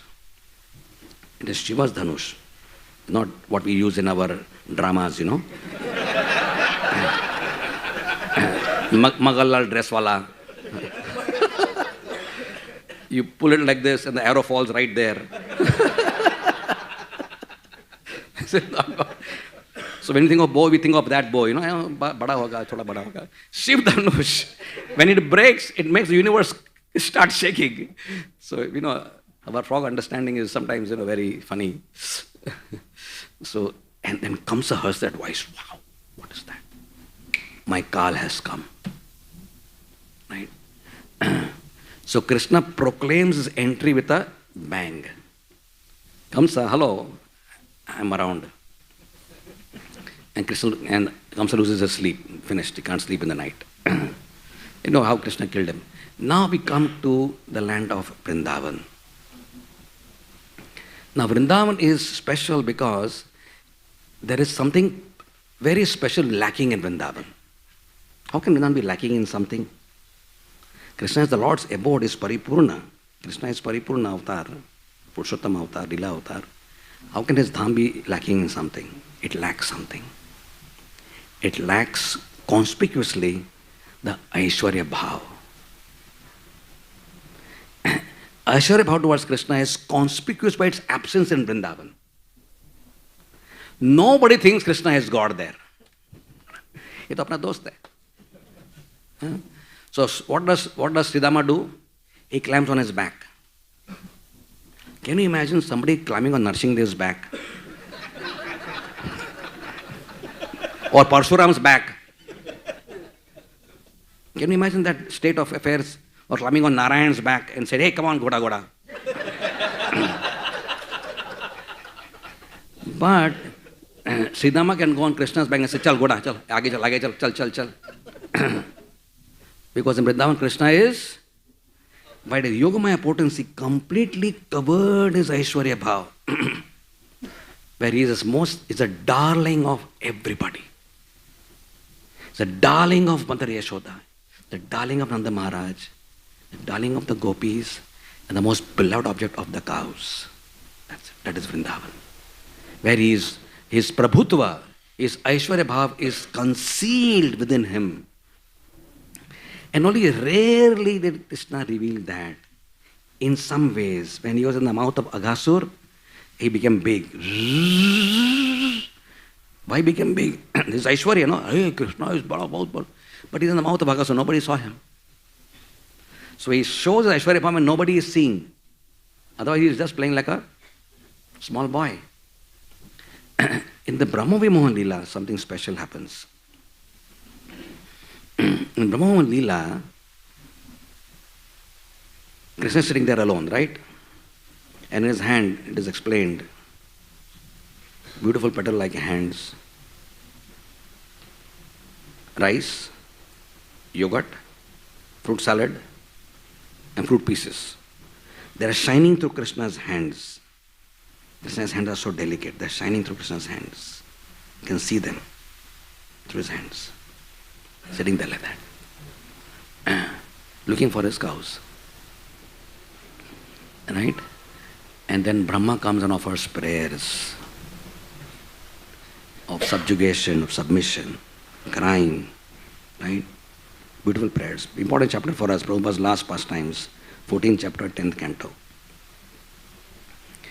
And now, from a simple looking child he's taking care of the calf, right? So it means he's not finished his Pogand Leela still.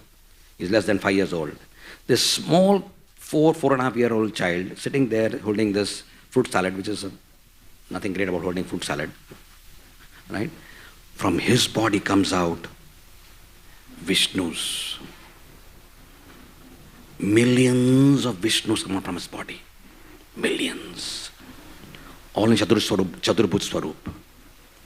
Around each Vishnu, which emanates from Krishna's body, are numerous Brahmas and numerous Lord Shivas. And each around each Vishnu is Narayan from is numerous demigods. The time personified, the mystic siddhis personified, all of them offering prayers. Right? Just try to imagine the scene of one small child and millions of Narayan Vishnus around him. Each was surrounded by thousands of Brahmas, Shivas and millions of demigods, offering prayers and flowers of respect, love and adulation. Right? And Brahma sees all that. Right? Now Brahma thought that he is mystic power. Big mystic power he has got. When he says, this is not Krishna's mysticism, first of all. It's not Krishna's mysticism. Right? This is not his like some, just to show off. This is all his actual expansions. It's all expansions, actual expansions. And imagine Vrindavan, Krishna when he becomes the calf. Each calf becomes Krishna. Each covered boy becomes Krishna. One beautiful nature of Krishna is that he fulfills the desire of his devotees. All that we have to do in our life is to just do desire management. That's it. Simple. If you learn to desire management, desire the right things and give up the wrong desires. Right? Because when Krishna sees you desire the right thing, he supports that. When you do the wrong things, Maya supports that. So whether you want a desire to be supported by Maya or Krishna, it depends on us. It doesn't depend on Krishna. Because Krishna is going to independence. Right? If you decide the wrong things, Maya fully support that. Chalo beta, aage badho. I'm with you. If you decide the right things, Krishna says, chalo beta, aage badho. I'm with you. So whom do we want? Krishna or Maya? Depends on you and me. Individual. Nobody can steal that independence away. Right? So each gopi wanted to have Krishna as his own son. Yashoda is, they are not the envious of Yashoda mind, right? They loved Krishna so much. But they wanted to have that sort of filial, fraternal, maternal attraction for Krishna. They want to fulfill that to the fullest. I'll become your son. So every coward boy becomes Krishna's son. Every mother wants to have, every mother, every cow wants to have Krishna as his own calf. This becomes the calf. And then the cow is feeding Krishna. So there are millions of, 900,000 calves. I don't know how many cows are there. 900,000 cows. Maybe so many calves. And asankhya amount of coward boys. Asankhya. So we have in Vrindavan now asankhya. One Pralambasur can become only one coward boy. That is the power of one asura. One demon, one coward boy. One Vyomasur, one Vatsatsur, one calf. That's all. That is the limit of the demon. What is Krishna's power? Unlimited calves and unlimited coward boys. That is Krishna in Vrindavan. But this is not shown in a mystical way. This is shown in a very sweet way. Because it wants to cancel his Aishwarya Bhav, right? And when Brahma is looking at all this, suddenly Krishna disappears. All these nanas disappear. It's like the whole curtain is closed. Suddenly they disappear, right? And again, Krishna is sitting with the fruit, yogurt, rice, and fruit salad. Looking here and there, as if nothing has happened. Kuch nahi hua hai. Nothing has happened. Right? That is Krishna of Vrindavan. So my dear devotees, my dear friends, what is our desire? Our desire is a desire which is painted on the wall today. This beautiful prayer by Maharaj Kuleshekara is our desire. I am so thankful for these devotees here to have written this most beautiful prayer because it was so dear to our beloved Srila Prabhupada. Today our heart swells in joy and gratitude to Srila Prabhupada, as Radhanath Maharaj said so well today morning. But for Prabhupada, would we have ever been as Indians or Hindus, whatever we call ourselves, ever understood a true understanding of what Krishna is? Were it not for Srimad Prabhupada's Krishna book or his Bhagavatam, would we understand Krishna's true glory? We would still remain those traditional people just julaving the jula on 12 o'clock in the night and eating some nice food and going by the night and sleeping. We will remain like that for all the rest of our life. But now we have such a heightened understanding of Krishna's true glory, at least to some extent. We cannot understand the full. Nobody understands Krishna in the full. Nobody understands Krishna in the full. Not even he himself understands how great he is. Now that is another philosophical enigma. How can not God understand himself? But it is true. Acharya said, Krishna does not know how great he is. That's how great he is.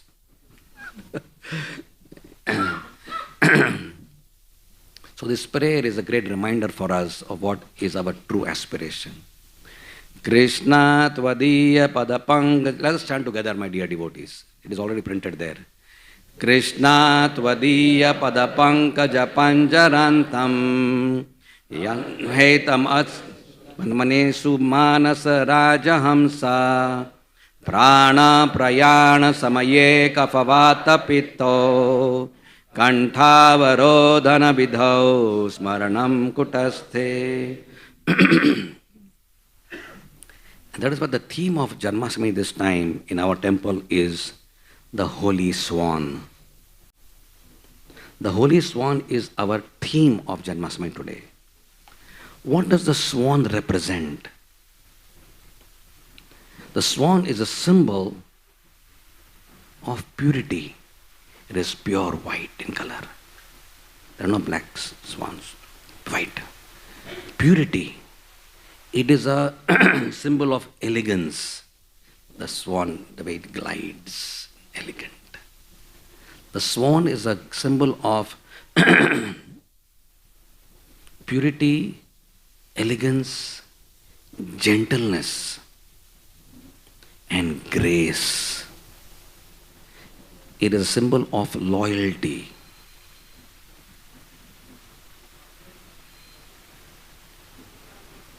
It is a very holy bird, used by Brahma, used by Gayatri Devi, used by Vishwakarma, used by Saraswati. These greatest of all four personalities used Hansavahan. And more than anything else, the swan is a symbol of the ability to differentiate good from the bad. It can separate milk from the water. Right? So it means the swans which we are seeing in our altar today are giving us a strong reminder of discerning in our life what is of true, real value. What are the ideals which we want to hold sacred in our life and pursue with complete conviction and faith? And how that we are willing to resist any temptation, any distraction of this world will offer, and not give up those sacred ideals for the cheap imitation gold and diamonds of this world when we have Kandarpa Koti in front of us. That we will never compromise the wealth of this world for the wealth of Krishna Prem. Aradhe Bhagavan Brajesha Tanayas Tadhama Vrindavanam Ramya Kachadupasana Vradavadho Vargena Va Kalpitaha Srimad Bhagavatam Pramanamamalam Prema Pumarto Maham Chai Chaitanya Mahaprabhur Matamidam Tatradharo Na Paraha. These are the 5 principles which we want to hold sacred in our life.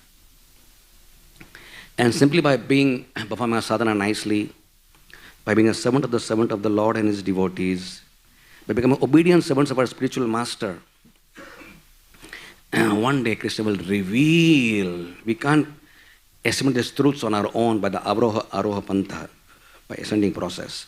They have to be given to us. They have to be revealed to us within our heart. And then we do that, then Krishna will steal our heart.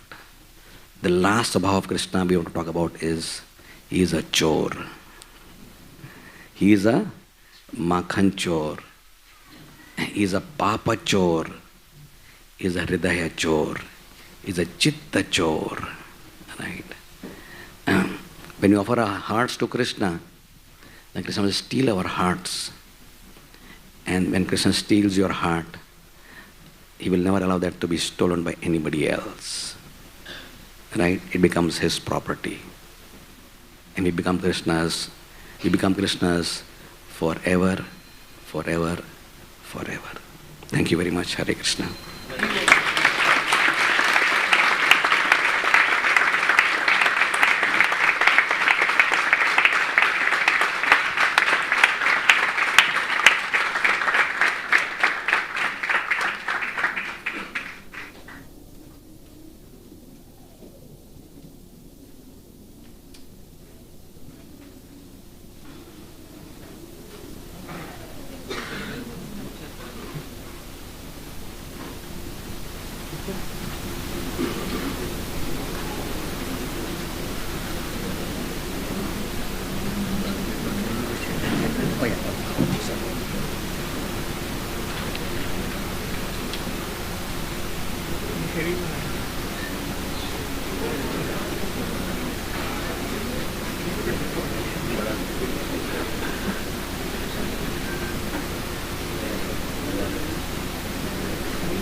Hare Krishna.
Hare Krishna.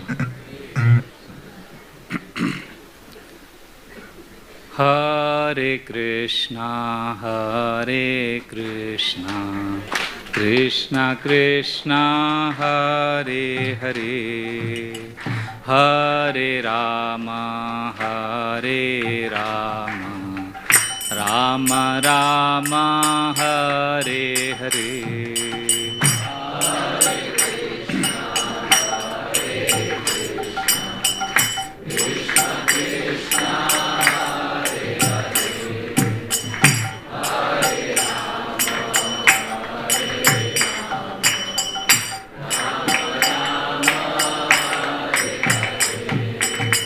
Hare Krishna, Hare Krishna, Krishna Krishna, Hare Hare, Hare Rama, Hare Rama, Rama Rama, Hare Hare.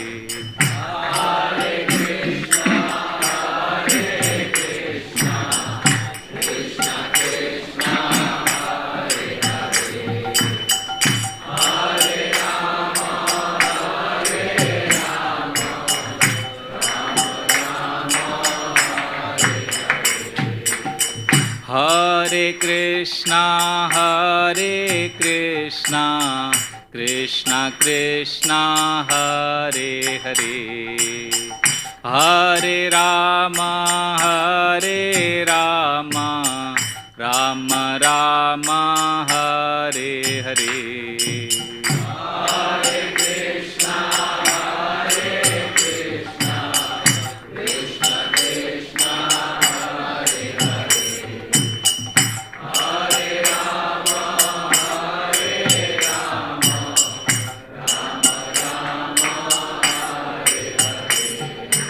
Hare Krishna, Hare Krishna, Krishna Krishna Hare Hare, Hare Ram Ram Ram Hare Hare, Hare Krishna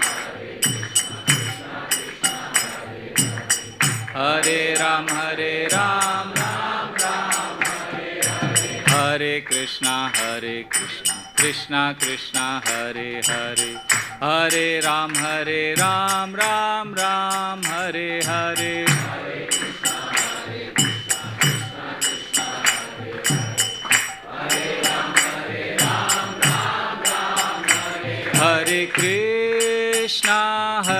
Krishna Krishna Krishna Hare Hare, Hare Rama Rama Rama Hare Hare, Hare Krishna Krishna Krishna Hare Hare,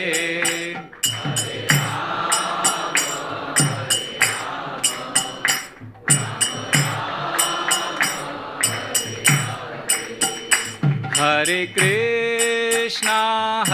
Krishna Krishna Krishna Hare Hare, Hare Rama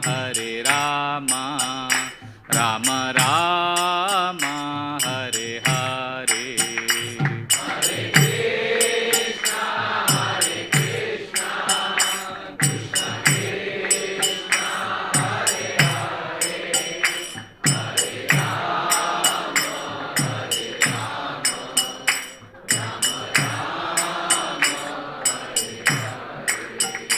Hare Rama Hare Krishna Krishna Krishna Hare Hare, Hare Rama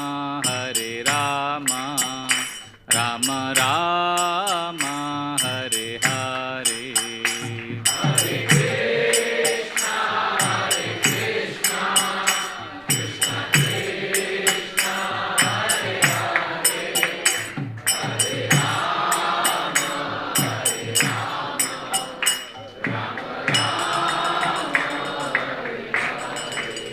जय श्री हरिनाम संकीर्तन की, श्री कृष्ण जन्माष्टमी महामहोत्सव की जय, श्री कृष्णचंद्र भगवान की जय, बोलो नंदनंदन श्याम सुंदर की जय, बोलो मोर मुकुट बंसी वाले की जय, शिला प्रभुपाद की जय।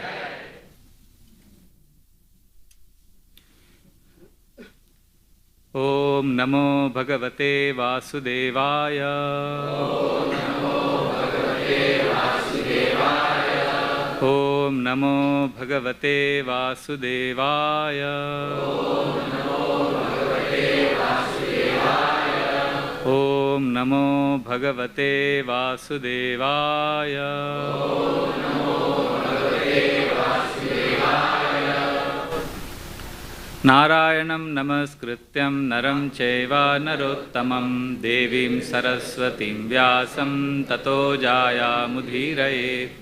नष्टप्रायेषु अभद्रेषु नित्यं भागवतसेवया भगवतिरुत्तमश्लोके भक्तिर्भवति नैष्टकी। कृष्णाय वासुदेवाय देवकीनन्दनाय च नन्दगोपकुमाराय गोविन्दाय नमो नमः। नमो पङ्कजनाभाय नमो पङ्कजमालिने नमो पङ्कजनेत्राय नमस्ते पङ्कजाङ्घ्रे।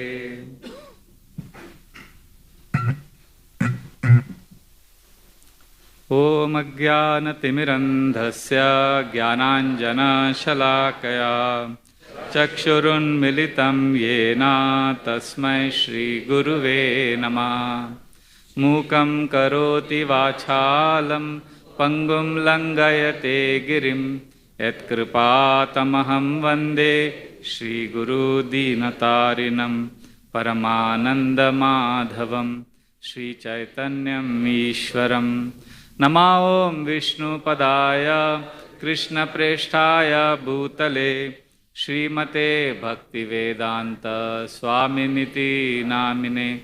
Namaste Saraswate Deve Gauravani Pracharine Nirvishesha Shunyavadi Paschatya Deshatarine Vancha Kalpatarubhyascha Kripa Sindhubhya Evacha Patitanam Pavanebhyo Vaishnavebhyo Namo Namaha. Jai Sri Krishna Chaitanya Prabhu Nityananda Shri Advaita Gadadhar Sadi Gaura Bhakta Vrinda. Hare Krishna Krishna Krishna Hare Hare Rama Hare Rama Hare Krishna Krishna Krishna Hare Hare Hare Rama Rama Rama Hare Hare Hare Krishna Krishna Krishna Hare Hare Hare Rama Rama Rama Hare Hare. Yonta pravishya mama vachamimam prasuptan Sanjivayata kila shakti dhara swadhamna Anyam shahasta charana shravana tvagadin Pranan namo bhagavate purushaya tubhyam Katanchana smrite yasmin duskaram sukaram bhavet Vismrite viparitam sya Shri Chaitanya namamitam.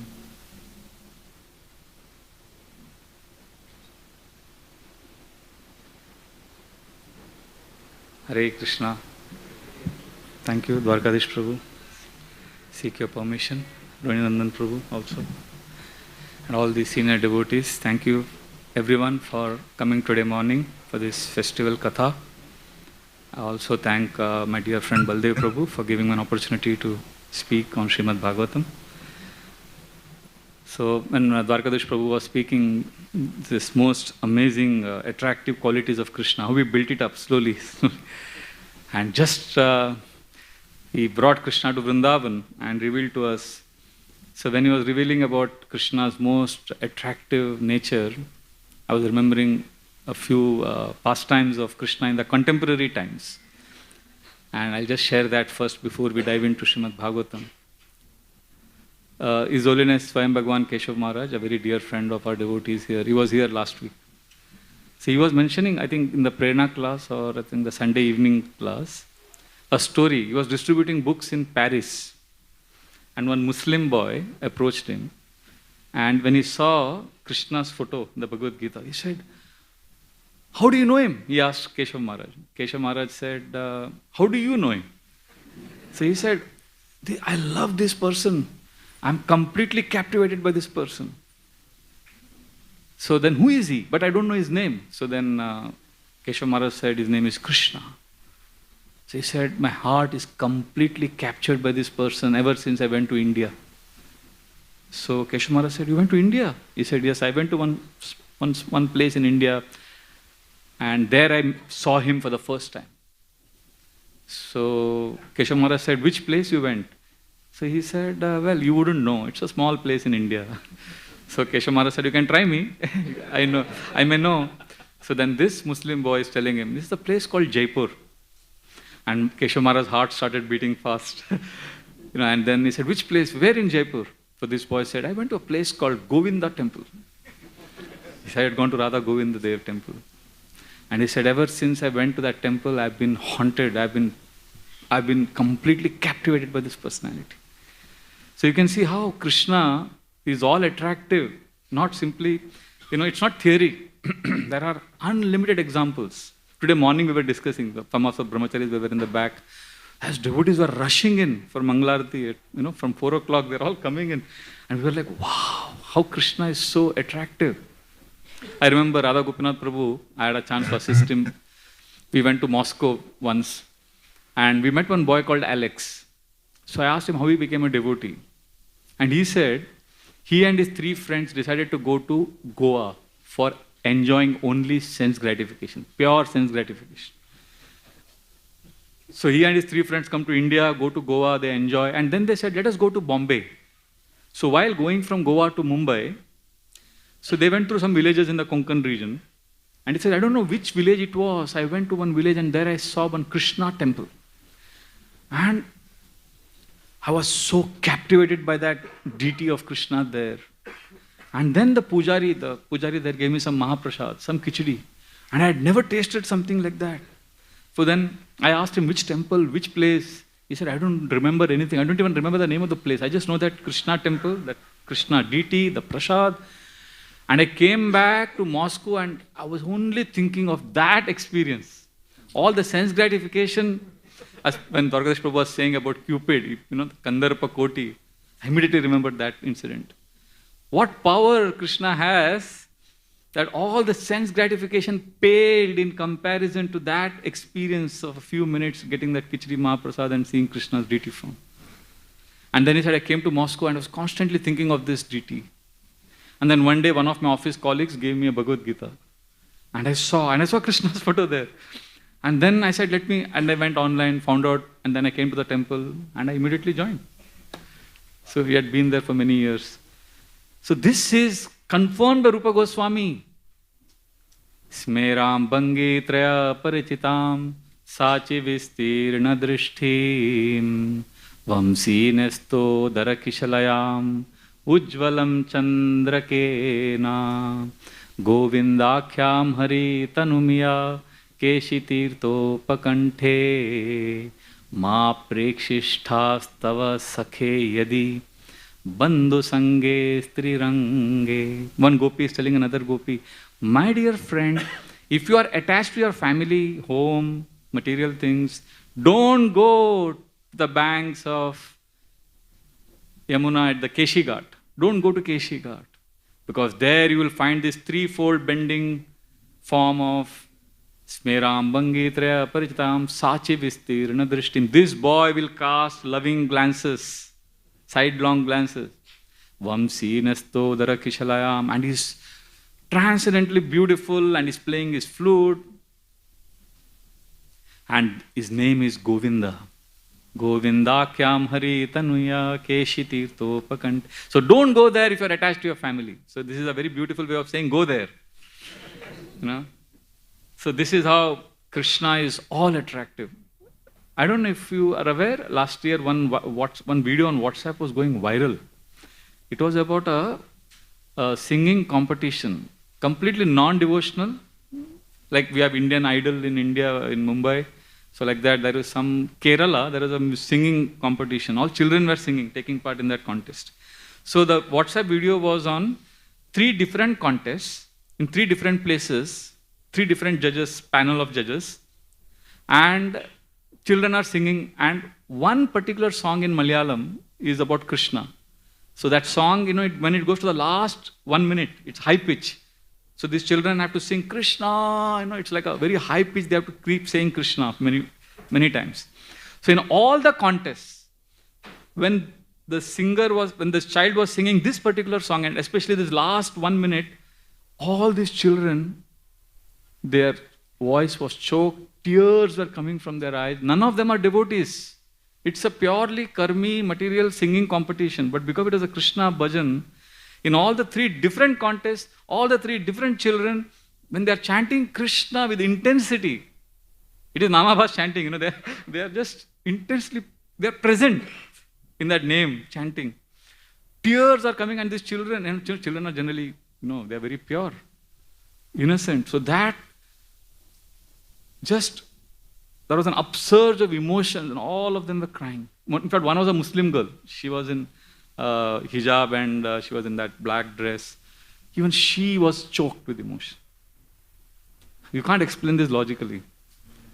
There is something called illogical, something we don't understand, and something logical, but there is something trans-logical.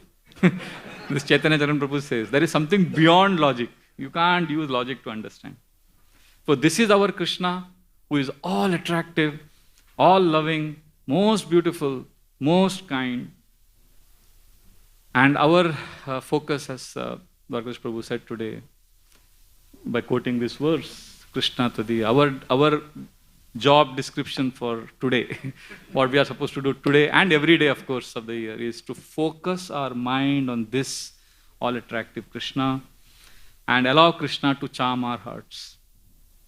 And it's not simply India or Muslims or, these small girls who are attracted to Krishna. Actually, there is no disqualification, no limitations. Even animals are attracted to Krishna. In fact, I was with His Holiness Janananda Swami Maharaj in New Mayapur recently. We've written a book called Animals in Krishna Consciousness, explaining how different animals have got attracted by Krishna. Isn't it amazing? And this is Bhagavatam. See, in the Bhagavatam, the bees, Prabhuji was imitating the bees today. The bees are also so attracted to Krishna, they never leave Krishna. They are just with Krishna all the time, 24 hours. The gopis, they get association of Krishna in the night. Right? And the daytime they're hankering, oh, when will Krishna come back? They're waiting for Krishna to come back. And the gopas, Krishna's covered boyfriends, are associating with Krishna in the daytime. And when Krishna goes away after sunset, they are like waiting for the sun to rise in the morning. When will the sun rise? When will we be with Krishna again? And they're constantly looking at the eastern direction, waiting for the sun to rise. Come on, rise, rise, rise. Is there a traffic jam? Why are you not rising? Come on. They are desperate to be with Krishna. So the boys are desperate to be with Krishna in the night. They are waiting for the sun to rise. And the gopis are desperate to be with Krishna in the daytime. They're waiting for the sun to set. So they don't get association of Krishna 24 hours. But the bumblebee, always with Krishna. And Krishna doesn't get irritated. Imagine somebody is always around you. When we were very new devotees, I remember the preachers used to call us, phone us, and when we came to temple, gave us a lot of time. So I thought, wow, this is amazing. They're giving us so much attention, so much importance. So after joining also, I started going, I was expecting that, but I didn't get that. So before joining that, Prabhuji was running behind me. And after joining, I had to run behind him. So we don't like to be haunted by people around us, right? But Krishna loves, the bumblebee is always there. Even when he's taking bath, the bumblebee is there. The bee is called in Sanskrit as Ali. The Bhagavatam calls Ali, not Muhammad Ali, Ali. There is one devotee called Ali Krishna Das. So like that. And not just the bumblebees, you will see, like today Prabhuji was speaking about the trees, the sap, flowing the juice, they're offering to Krishna. The deer, the Venu Geet explains very beautifully. Dhanyasma muda gatayo pi harinyayeta ya nanda nandanamupata vichitra vesham akarnya venuranitam saha Krishna sara pujam the durvirichitam pranayavaloke. The deer, they are coming to Krishna with their wives, all of them, and they are not able to converse with Krishna. They are not able to offer choice poetry. And how do they attract Krishna? Just avaloka, just by looking at Krishna affectionately, they are able to charm Krishna's heart. And Krishna is so pleased with them that just by the way they are looking at Krishna. So you can offer your love by affectionate glance also. Krishna is bhavagrahi. So therefore today we can discuss briefly one pastime from Bhagavatam where we can learn how we can basically fix our mind on Krishna. That is the point. So how do we fix? So we fix our mind on Krishna by hearing about Krishna to begin with. And showing our enthusiasm to hear, like all of you have shown since morning you are here. And this is revealed very beautifully in the first canto. The sages at Naimisharanya, they ask many questions to Sutta Goswami. And in the end they say, we want to hear more. Vayam tuna vitripyama uttama shloka vikrame yashrinvatam rasagyanam swadu swadu pade pade. We will never be satisfied. The more we hear, the more we want to hear, because swadu swadu pade pade, every moment we are relishing it more and more and more. So you may say, but at our level, what do we do if we don't have that swadu swadu pade pade? So at our level, enthusiasm, it translates as curiosity. How do we understand more about Krishna? How does this apply? How can Krishna do this? What is the science behind this? Basically, being curious to know about Krishna. Like, I was hearing one lecture of Srila Prabhupada recently. He says, so devotees can chant whole day and they never feel tired. And when I heard it, I was like, really? because I'm struggling with my chanting.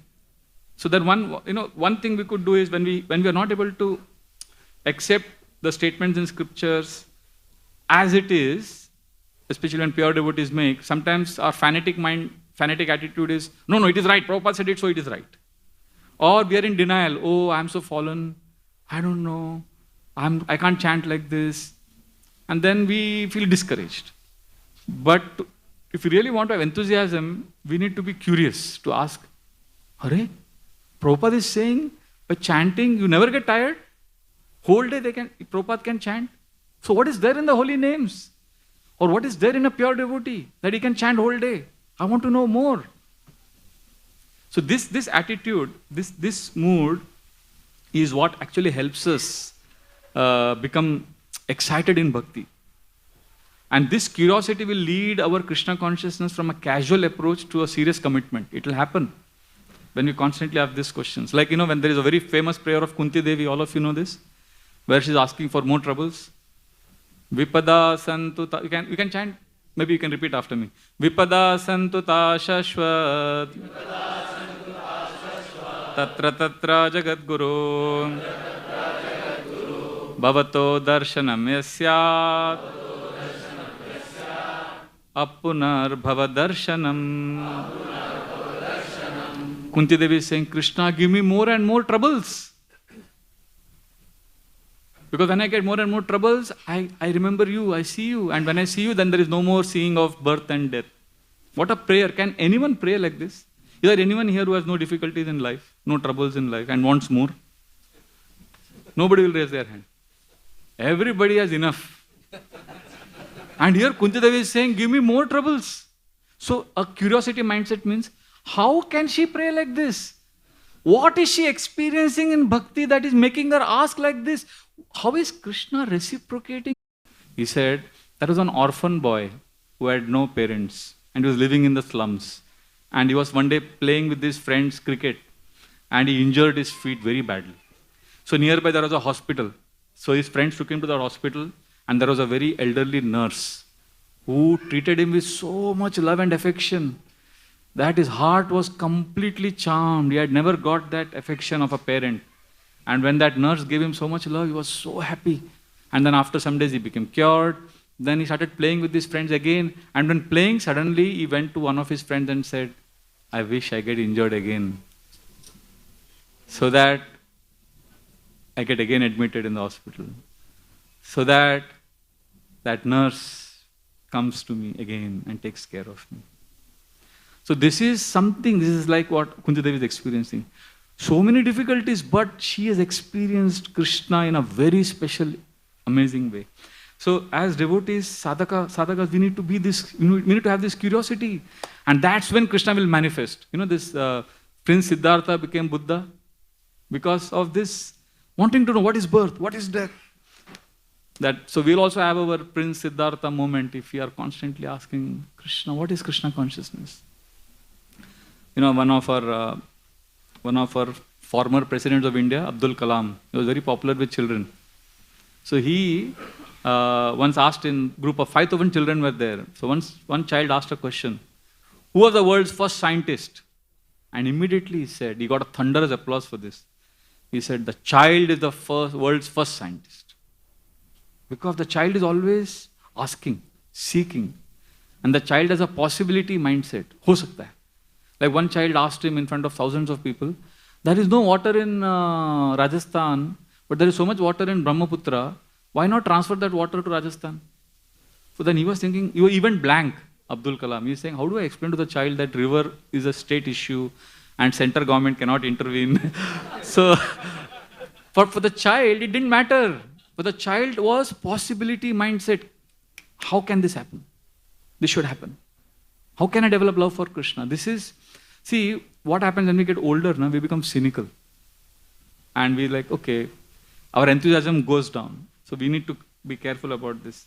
So in the purport to this verse, which I just chanted, Vayam Tuna Vitripyama, in that purport, Srila Prabhupada says that transcendental knowledge becomes more and more illumined in our heart with progressive reading and hearing. The more we hear, the more it sinks in. And that's how it gets, the illumination happens. It doesn't happen overnight, suddenly. Suddenly we don't start developing love for Krishna.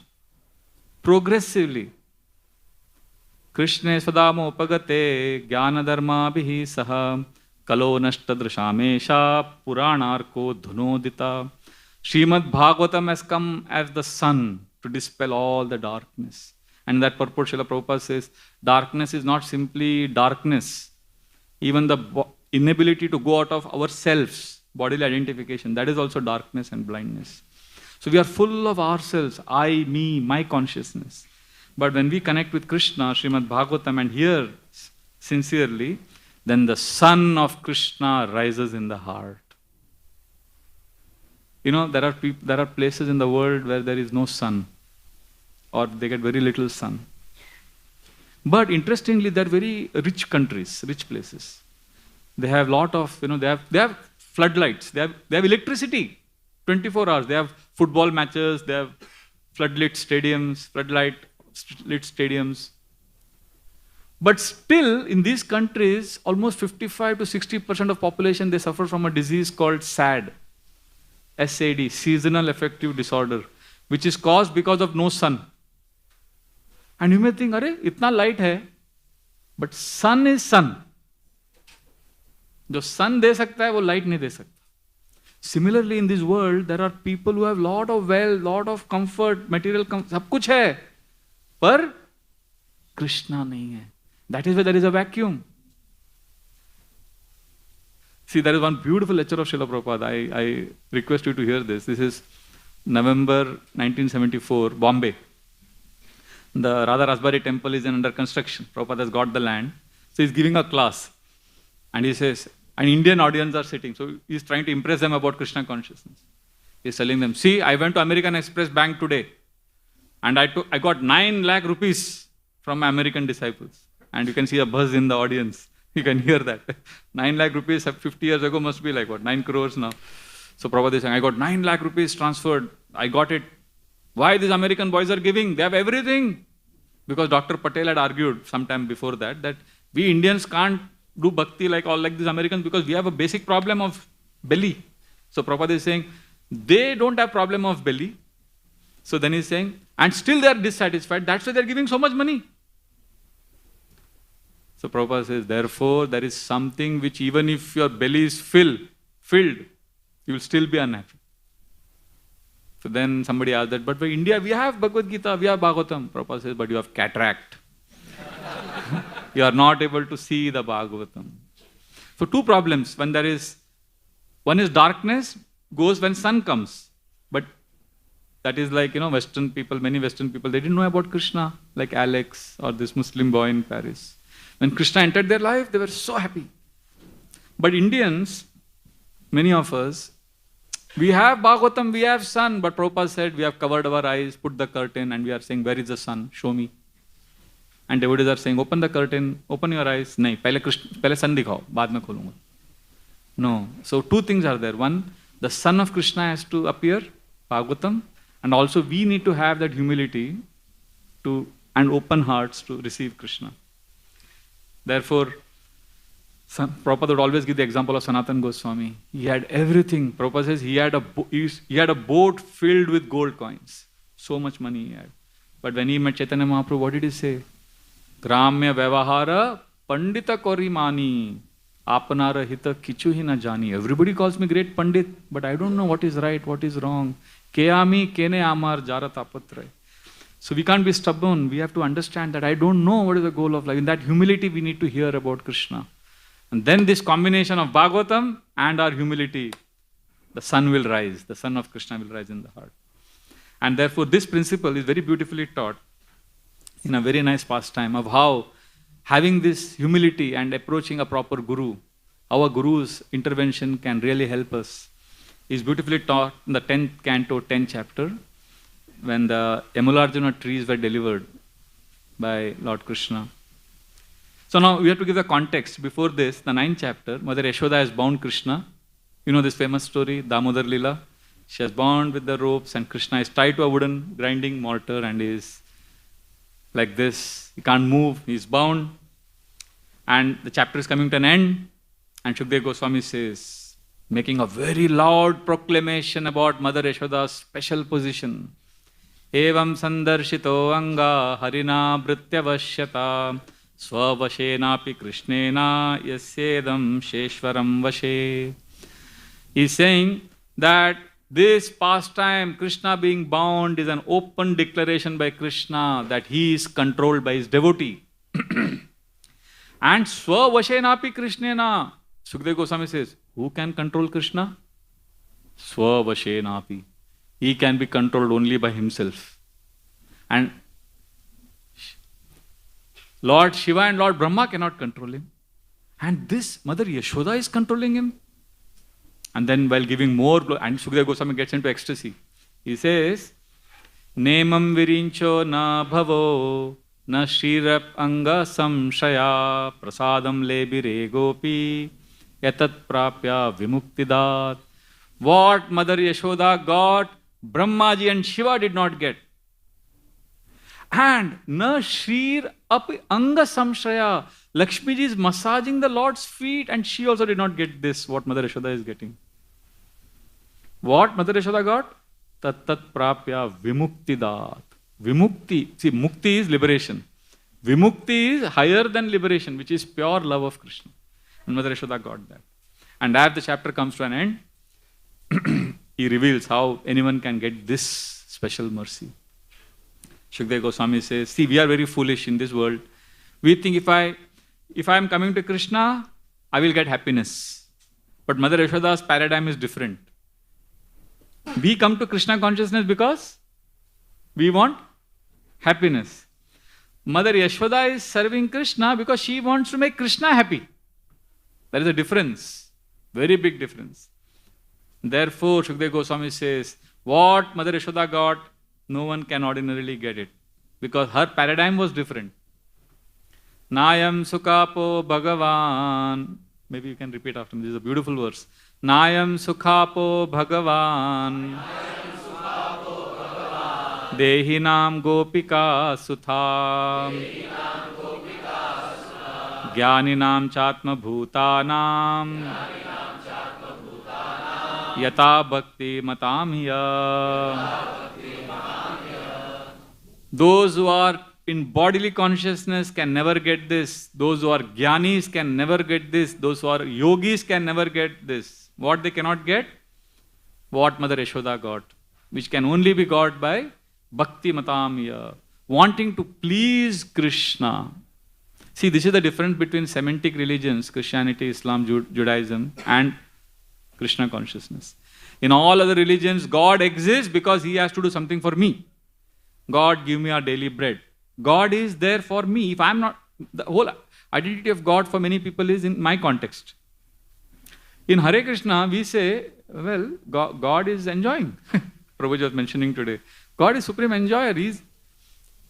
Whether you like it or not, whether you are miserable or not, happy, Krishna is having his party. This is very difficult for many people to understand. If God is, they think God is busy because He is solving my problem. If God is not solving my problem, what is God doing?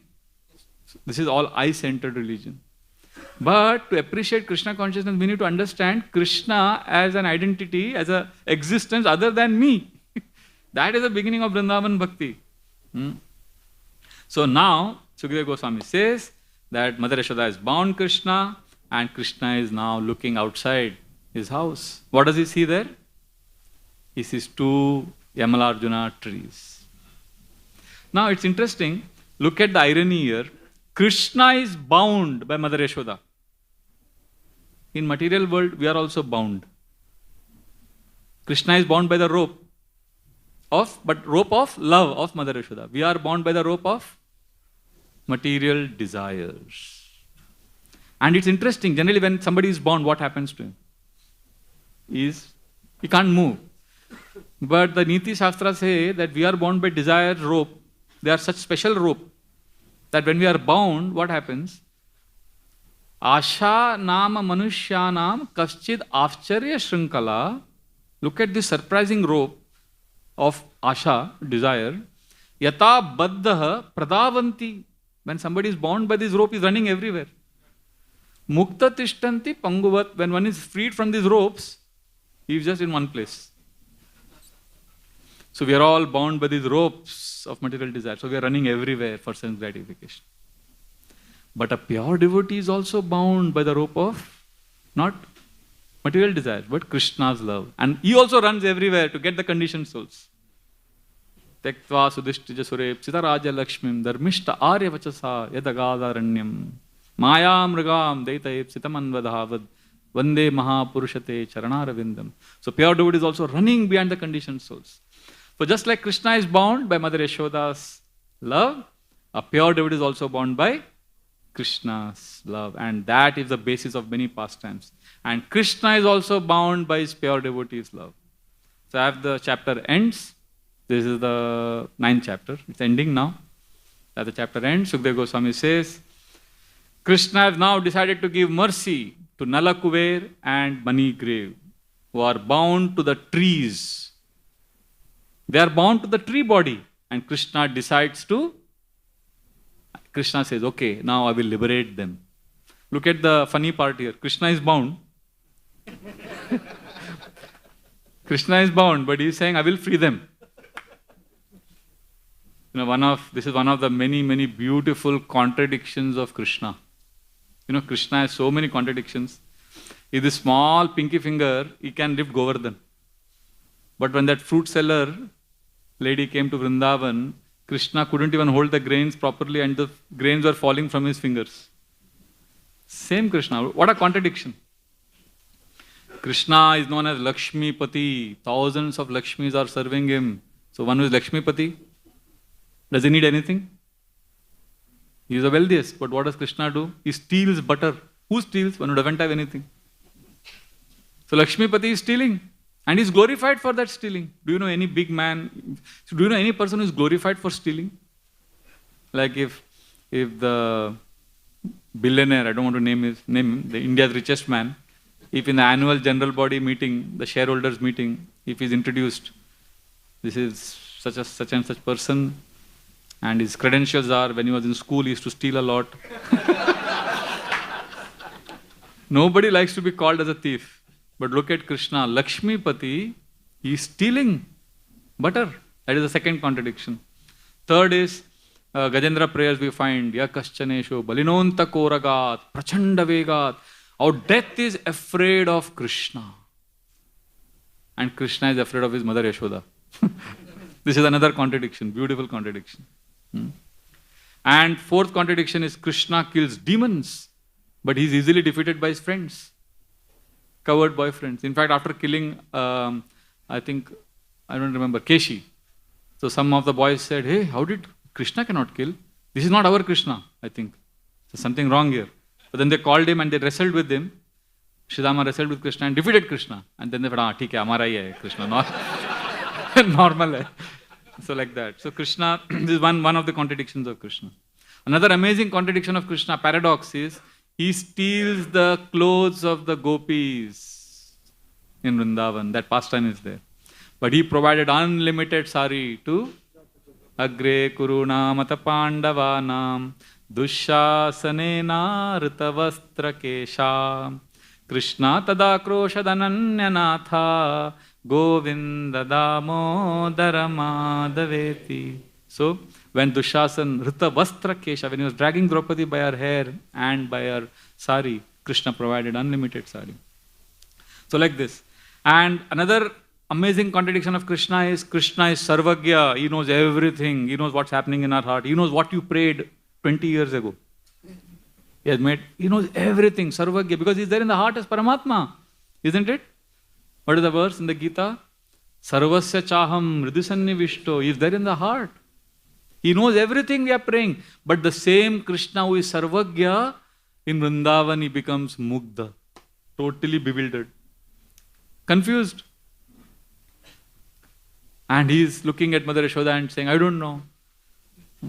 Bibarti kvachit agyapta pita konmana padukam bahukshepam cha kurute swanam cha pritimavahan. When his father says, get me that paduka, he gets the paduka. Then he wants to get the seat, asana. Then he's lifting it. He's not able to lift it. then what does he do? Bahukshepam. He starts saying, okay, I'll try harder. I will get it. I will be able to lift it. And Pritim Avahan. All the gopis are laughing to see Krishna's beautiful pastime. So, he is Mugdha and also Sarvagya. This is another contradiction.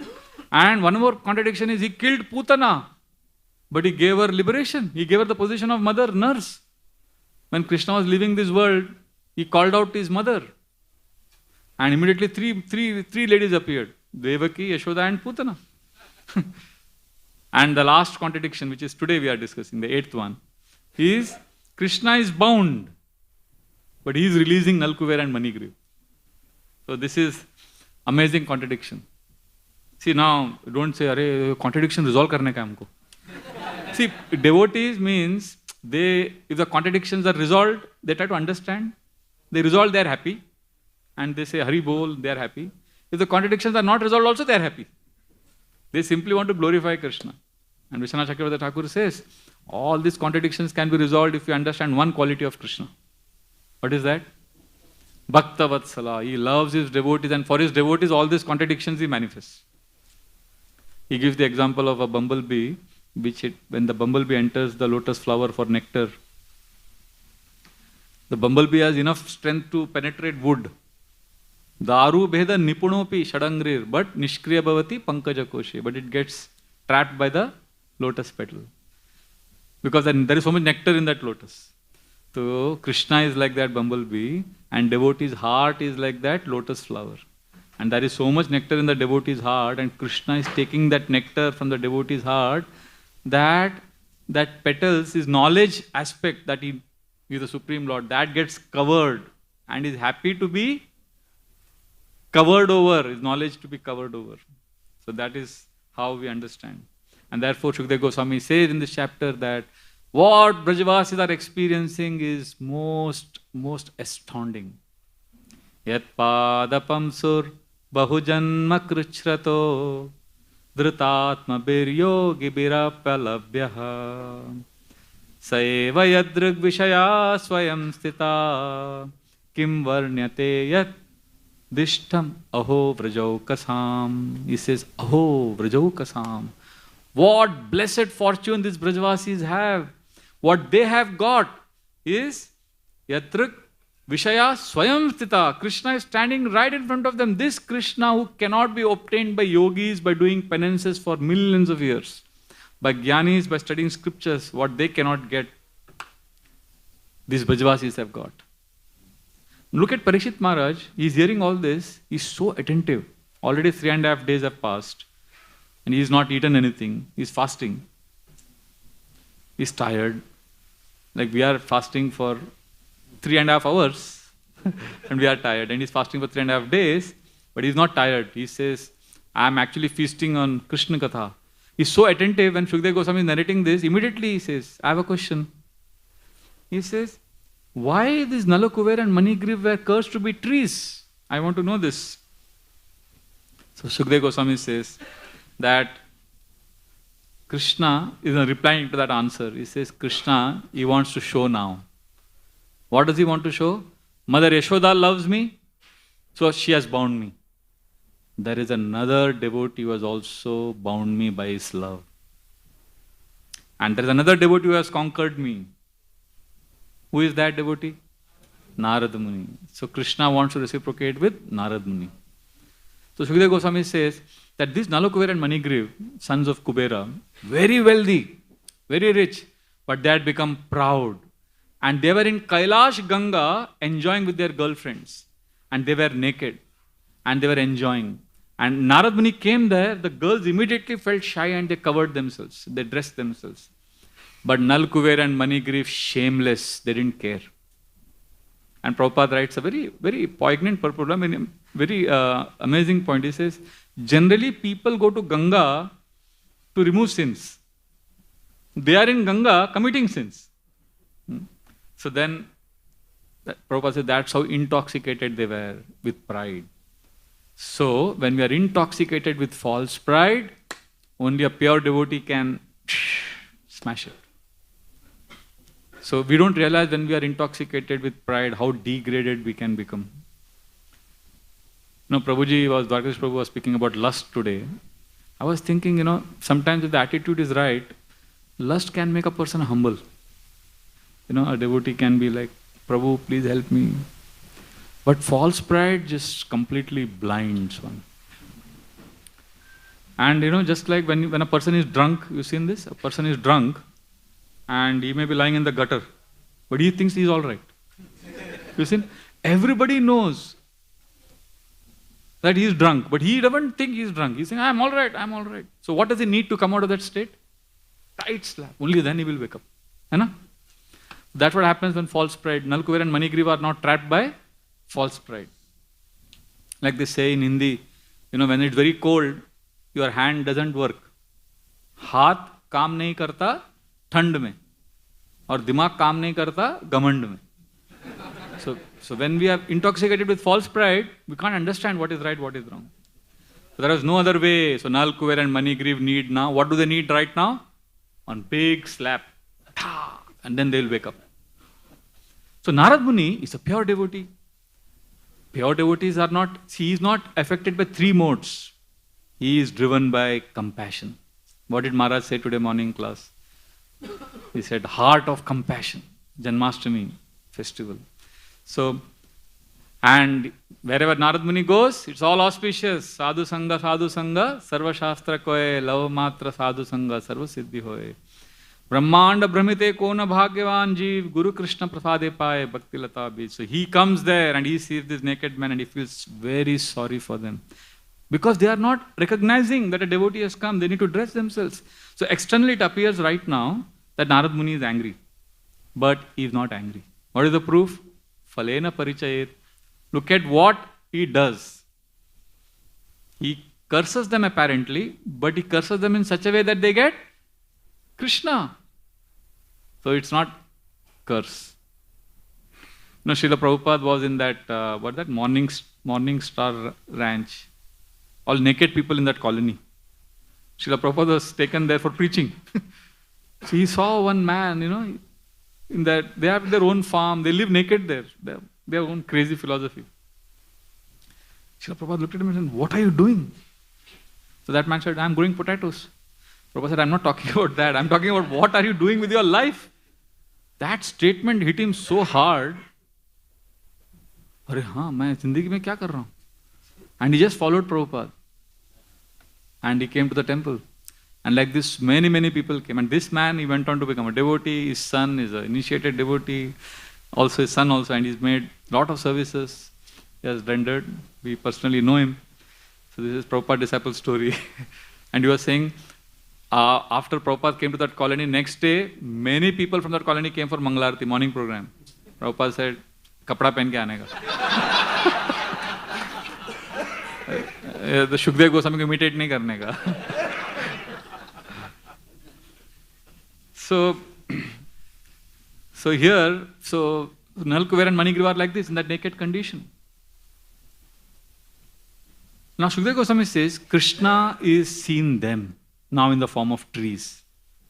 And he is now going to fulfill Narad Muni's curse. Narad Muni had cursed them to become trees. So this is an amazing teamwork between pure devotee and Krishna. To deliver the conditioned soul, Krishna or pure devotee ka mast teamwork hai. And they have come together to deliver us. We are so blessed. And Prabhupada gives a beautiful example in that purport, in that chapter. He says the child has gone to sleep, but forgot to take the medicine. So father has to wake him up. So father, what he does, he pinches the child. Pinch. So the child wakes up. And then he gives the medicine. So Prabhupada says, similarly, that pinch we go through, the pain we go through, that is given to us so that we take the medicine of holy name.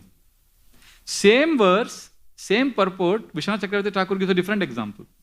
He says the child has gone to sleep. Mother wakes up the child. Wake up, wake up. And the child wakes up. Why did you wake me up? Mother says, you forgot to take kheer. Take kheer. The child eats the kheer. So the holy name is both medicine and kheer.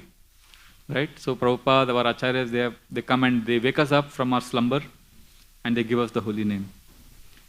So Narad Muni's curse here acts as alarm clock. Trung. He tells them that you are shameless. You are naked like the trees. I curse you to become trees. And then Narad Muni, there are beautiful verses. He says, you are proud of your wealth. Janma Aishwarya Shuta Shri. Wealth, knowledge, beauty and... No, wealth, knowledge, beauty and birth. These are the four things which cause a lot of pride. And Narad Muni says, out of these four, which is the most powerful to cause pride? Wealth. Why? Because wealth gives you controllership and enjoying, and you can enjoy in this world with wealth. So, and that is why we have come to this material world, to be enjoyer and controller. So wealth is extremely dangerous. So, and then Narad Muni says, oh, these two upstarts, you are lost in blindness, you are killing, and you are leading a licentious lifestyle, and you are fools.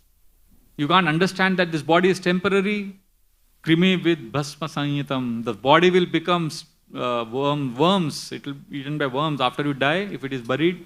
If it is burned, it will become ashes. If it is just thrown away, it will become stool, because the birds will eat your body flesh and they'll pass stool. That is the conclusion of this body. A big king, after he dies, his body is useless. And whom does this body anyway belong to? Does it belong to the parents? Does it belong to the sun who lights fire to the body? Does the body belong to Mother Earth? Does the body belong to the master who engages you in service? So Narad Muni asks these provoking questions and says, all your false pride is connected to this body and this body is useless. But when you are intoxicated with pride, you can't see this. So now I will deprive them of their wealth and their false pride, so that when they are humble, they will understand. And they will become devotees. He gives an example of a woman who has not born a child. So he says, if a woman is barren, she cannot understand what is the pain of childbirth. Similarly, you cannot understand and empathize with others' suffering because you are simply intoxicated with your wealth. Sometimes when you are materially comfortable, you cannot know what is suffering. Like there was a very infamous French queen. When she was told people have nothing, they don't have any bread to eat, what did she tell them? If they don't have bread, give them cake. So then they killed her. Some years ago I read a book by one Christian priest. I just skimmed through it. One Dutch priest. He wrote a book called Wounded Healer. So he is a professor in Harvard University. And he says, because he went through a lot of suffering, so his theory is that when you are wounded as a healer, then you can actually help others better when you go through suffering. So the Narad Muni chants one of the most beautiful verses in the Bhagavatam. Please repeat after me. Yata kantaka viddango jantor nechati tam vyatam jiva samyam gato linger na tatha vidda kantaka. He says, Yata kantaka viddango. When somebody is pricked by thorns, what happens? Jantor nechati tam vyatam. Arey, itna pain ho gaya, nahi chahiye, mujhe aur pain aisa nahi chahiye. And then what else happens? Jiva samyam gato linger. Nobody else should get this pain because I am going through so much pain. Na tatha vidda kantaka. But one who has not gone through that pain will not be able to understand what is the pain. So let them go through this pain, let them be trees. But Narad Muni gives a twist to this curse. He says, let them become trees, but let them retain their consciousness as Gandharvas. What a terrible curse in one sense. Trees' consciousness is covered, that's why they are able to tolerate all the heat and cold and rain. But here we have Nal Kuber and Manigriv in the body of a tree, but the consciousness they have retained. Srila Prabhupada writes the famous story of Puna Mushika Bhava. Everybody knows this story? What is that? There was a sage. Who came to him first? One rat came, one mouse came for help. Why? The cat was chasing. What did the sage say? Okay, I will protect you. What the sage did? He made the rat into a cat. And then who chased the cat? A dog. Again that cat came running to the sage. And the sage said, I'll make you a dog. Then the fox came to chase the dog, and the sage made the dog into a fox. The fox ran away. And then a lion came to attack the fox. And the sage made the fox into a lion. And then what did the lion do? Looked at the sage and said, Maha Prasade Govinde. Breakfast. So sage looked at the lion. The lion is looking at me only. He wants to eat me only. So what did the sage do?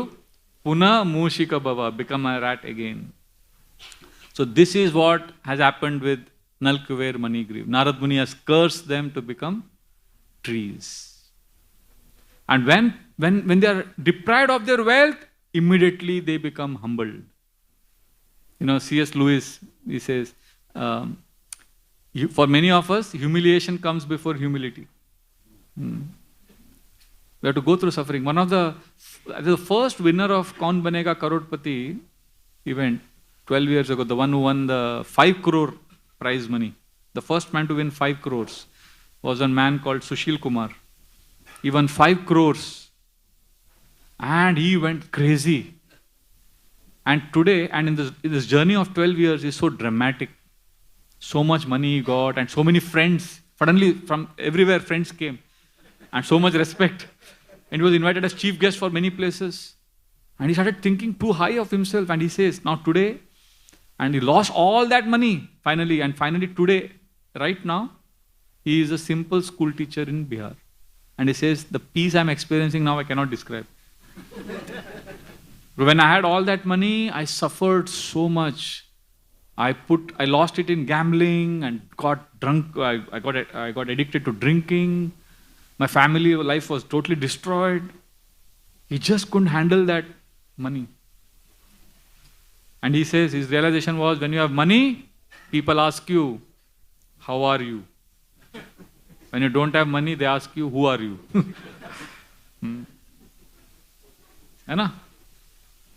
And when you lose money, what happens? And he says, slowly, when I became a pauper, all those friends disappeared. Everybody disappeared. I had nothing. I just had one cow and I used to sell her milk. And I was living like that. I read one poem, one line. क्या?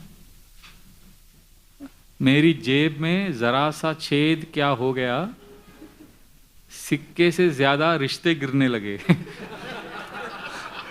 That's what happens, right, in life?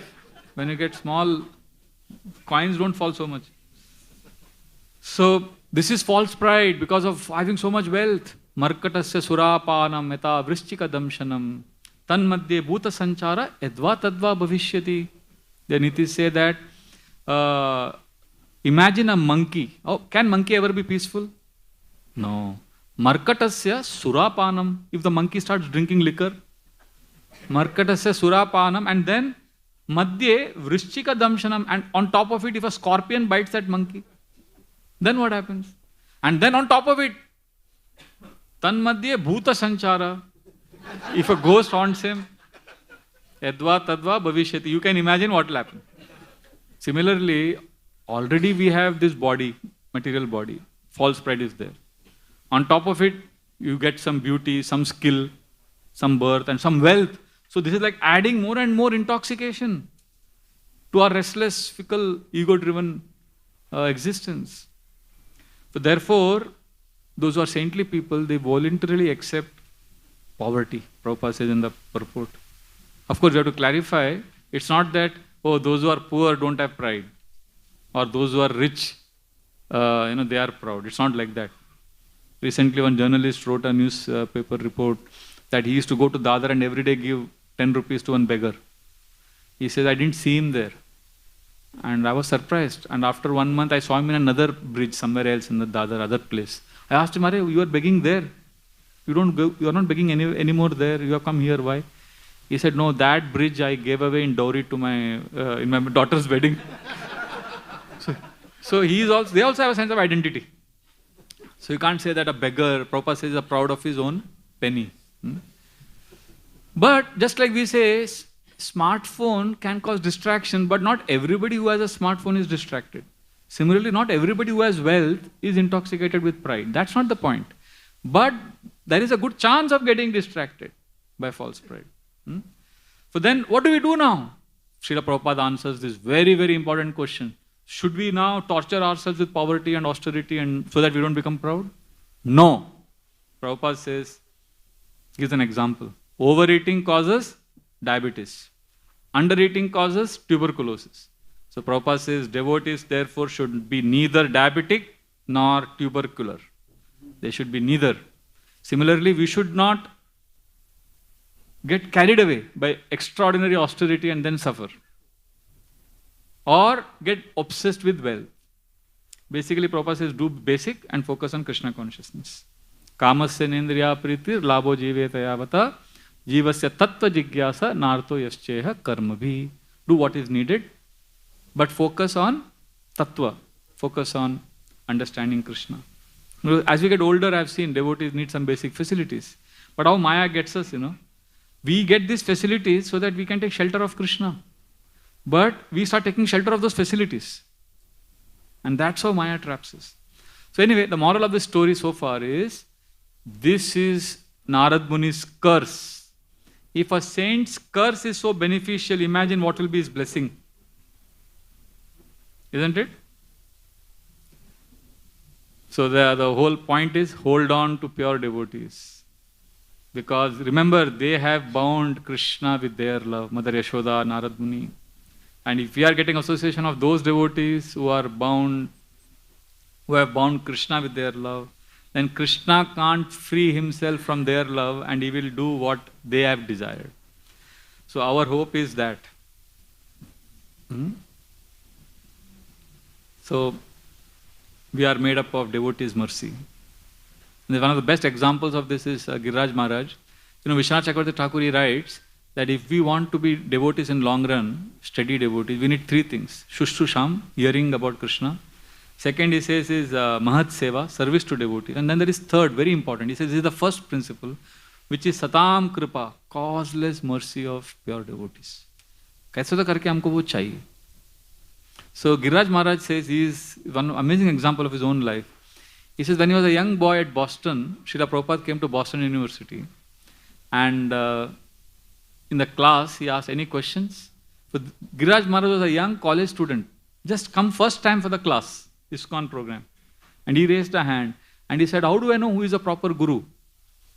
So Prabhupada said, what do you want? Do you want to serve Krishna or do you want to become God? And he felt completely shaken, because he said, when Prabhupada said, do you want to be servant of God or do you want to become God? I felt Prabhupada's finger was pointing to my, Prabhupada saw that in my room where I was staying. I had put a big poster with a finger like this saying, you are God. And I used to meditate on that every day. So it was as if Prabhupada knew that I had put this painting in my room. And Prabhupada is saying that is bogus. So then I got shaken. And then Prabhupada left Boston, went to other cities. And after 3 years he came to Boston again. By this time Giriraj Maharaj had become devotee. He was dhoti, kurta, tilak. So Prabhupada was giving class. And then during the class, Prabhupada looked at Giriraj Maharaj, who was now a devotee with dhoti, kurta, tilak. And Prabhupada looked at him and smiled. And he said, I know you. Last time I was here, I looked at you and I prayed to Krishna. Krishna, here is such a nice boy. Please make him a devotee. So Giriraj Maharaj says, then I understood how I became devotee. I was thinking I am intelligent, I am understanding philosophy. So this is called Satam Kripa, mercy of devotee. Narad Muni has given this mercy to Nalkuver and Manigriv. So I know one devotee also, who says every day he prays for 5 devotees. And I asked him, why do you pray? Are you somebody great who can pray? He says, no, I am giving Krishna a laugh. But I am praying so that I know that so many devotees are praying for me. So I am hoping that if I am praying for devotees every day, if I spend few minutes, then devotees will continue to pray for me also. Because we need each other, right? See, I don't need anybody for my spiritual life. That is arrogance. And everybody needs me. That is illusion. Right?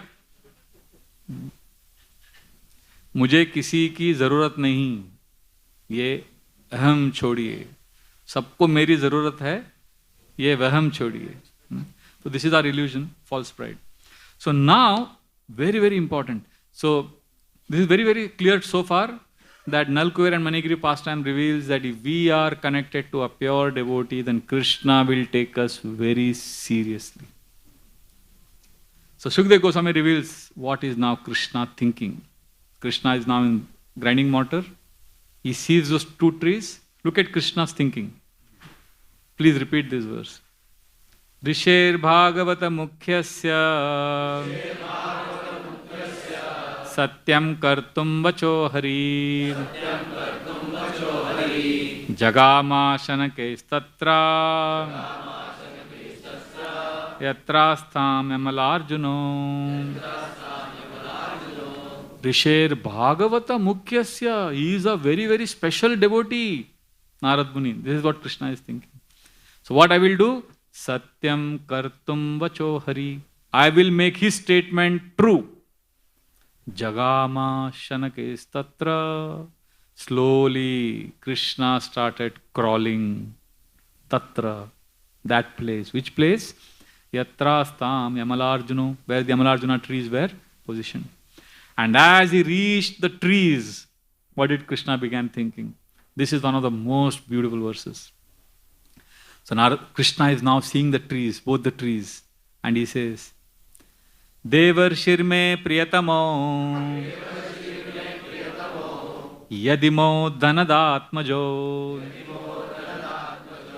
Tat Tata Sada Ishyami Yad Geetam Tan Mahatmana. Krishna said, Devarshi Narad, Devarshir me Priyatamo. He is most dear to me. And who are these two?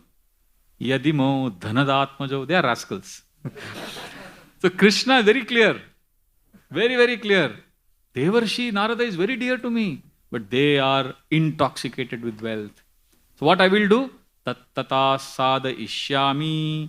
I will make my pure devotee statement true. Well, what statement he made?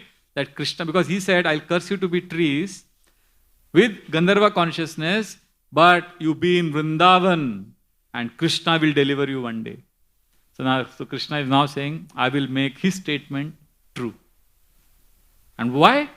Yad Geetam Tan Mahatmana. This is a Gita spoken by Mahatma. We know Bhagavad Gita, but this is Mahatma Gita. We read Bhagavad Gita which is spoken by Krishna, but Krishna is referring to the Gita spoken by his devotee. So when a pure devotee is cursing, pure devotee is chastising, that is mercy. June 23, 1976, there is a room conversation in New Vrindavan. Srila Prabhupada is arguing with devotees who are posing as scientists. You know, the debate. So for every question, Prabhupada is saying, so you rascal, don't you understand? So for everything, Prabhupada is chastising them, saying rascal. Rascal, rascal. So one of the devotees was acting as scientist, immediately said, why do you call us rascal? Because that was also a nice argument. Immediately Prabhupada, without, it's in just a flash response. When he said, why do you call us rascal? Prabhupada immediately said, because I love you. Because I can't see you suffer again and again in this material world. That's why I'm telling you, practice Krishna consciousness. Do you understand, you rascal? Again Prabhupada told him. But this is the power of being connected to a devotee, because these pure devotees are always, by their mood, they have captured Krishna. Srila Prabhupada gives a whole list in the purport of so many devotees and their prayers. Like Haridas Thakur, nobody has chanted like Haridas Thakur. And what is his prayer? What does he want to be? When Mahaprabhu says, ask for any benediction you want. He says, make me a dog in the house of devotees so that I can serve them and I can get some prasad. And then next verse he says, sorry, what a big benediction I asked. I should not have asked for this. This is a nice verse, you can repeat. Sachira Nandana Bap Kripa Karo More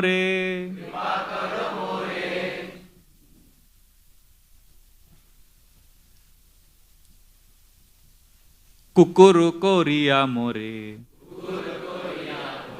Raka Bhakta Ghare.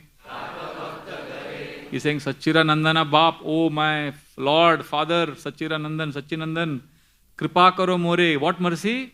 Kukuru Koriya More, make me a dog. Raka Bhakta Gare, keep me in the house of devotees. So this is the devotee's mood. Narottam Das Thakur says, Chadiya Vaishnav Seva Payeche Nistara Keva. Rupa Goswami says, Guru Padashray is the first principle. So we need. So Krishna decides and then he goes between the trees and the wooden grinding mortar gets stuck and Krishna gently pushes and the trees come crashing down and there is amazing lightning that appears, flash of lightning. And from that lightning, two effulgent personalities, Nalakuver and Manigriva, appear and they offer most beautiful prayers in the Srimad Bhagavatam. They pray, Krishna, you are the most wonderful Supreme Personality of Godhead. You are beyond three modes, you are time, you are the super soul, you are the beginning, middle and end of everything. You are Vishnu. No one can understand you. We are simply offering obeisances to you. Srila Prabhupada there, he writes a purport that instead of understanding Krishna in detail, let us simply offer obeisances and serve him. He says, the logic Prabhupada gives is, anyway Krishna is everywhere and Krishna is everything and Krishna is ultimately everything. It is Krishna only. And anyway we can't understand Krishna without Krishna revealing himself. So why not simply serve him? And how we can translate this, no? We can translate all these prayers, this is in third person. Many times we say, Nalkuver prayed like this. Or, we quote, Parikshit Maharaj is saying like this.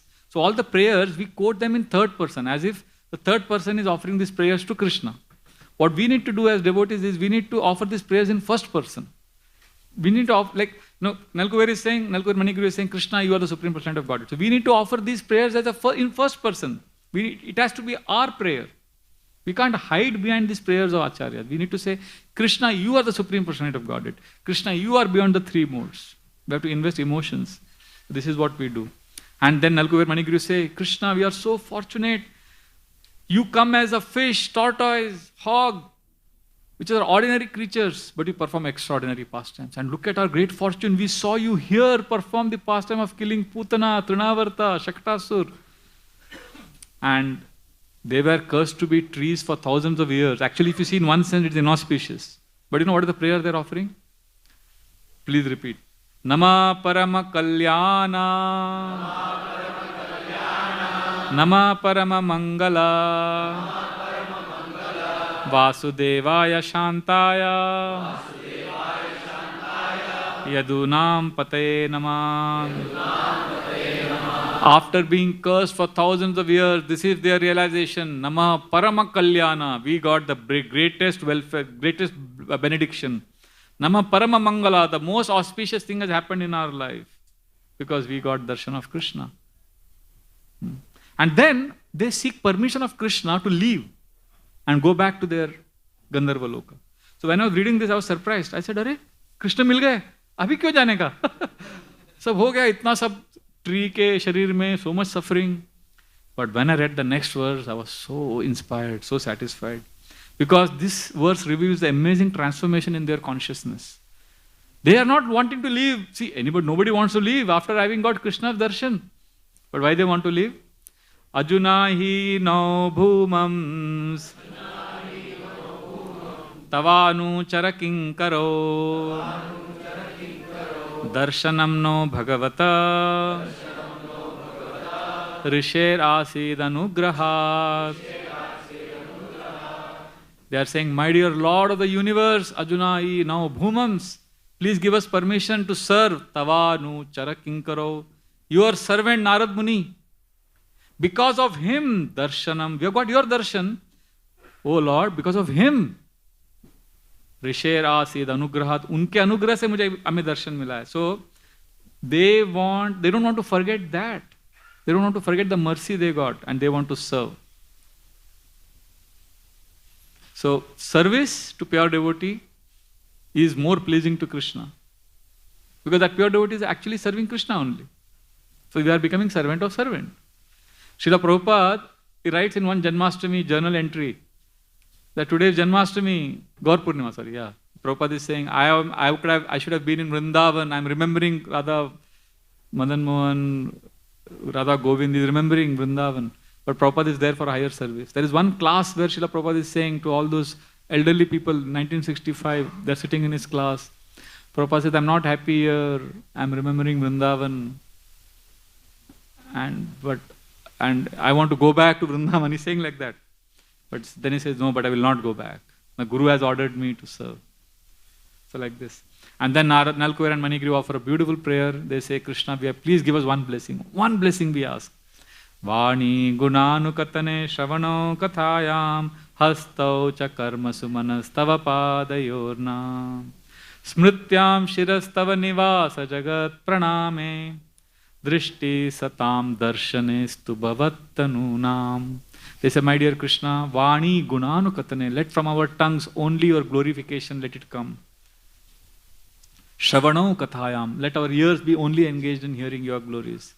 Hastau cha karmasu, all our hands and senses, let it be engaged only in serving you. And they are saying, Manas tava padayorna, let our mind be only focused on your lotus feet. And let us always remember to offer obeisances to everyone. Look at this. Some time ago, they were not able to recognize Narad Muni. Now they want to offer obeisances to everyone, every living being. And then they are saying, Drishti satam, let us only look out for your devotees, because your devotees are non-different from you. So like this, when Krishna heard all these prayers, he was very happy. He smiled.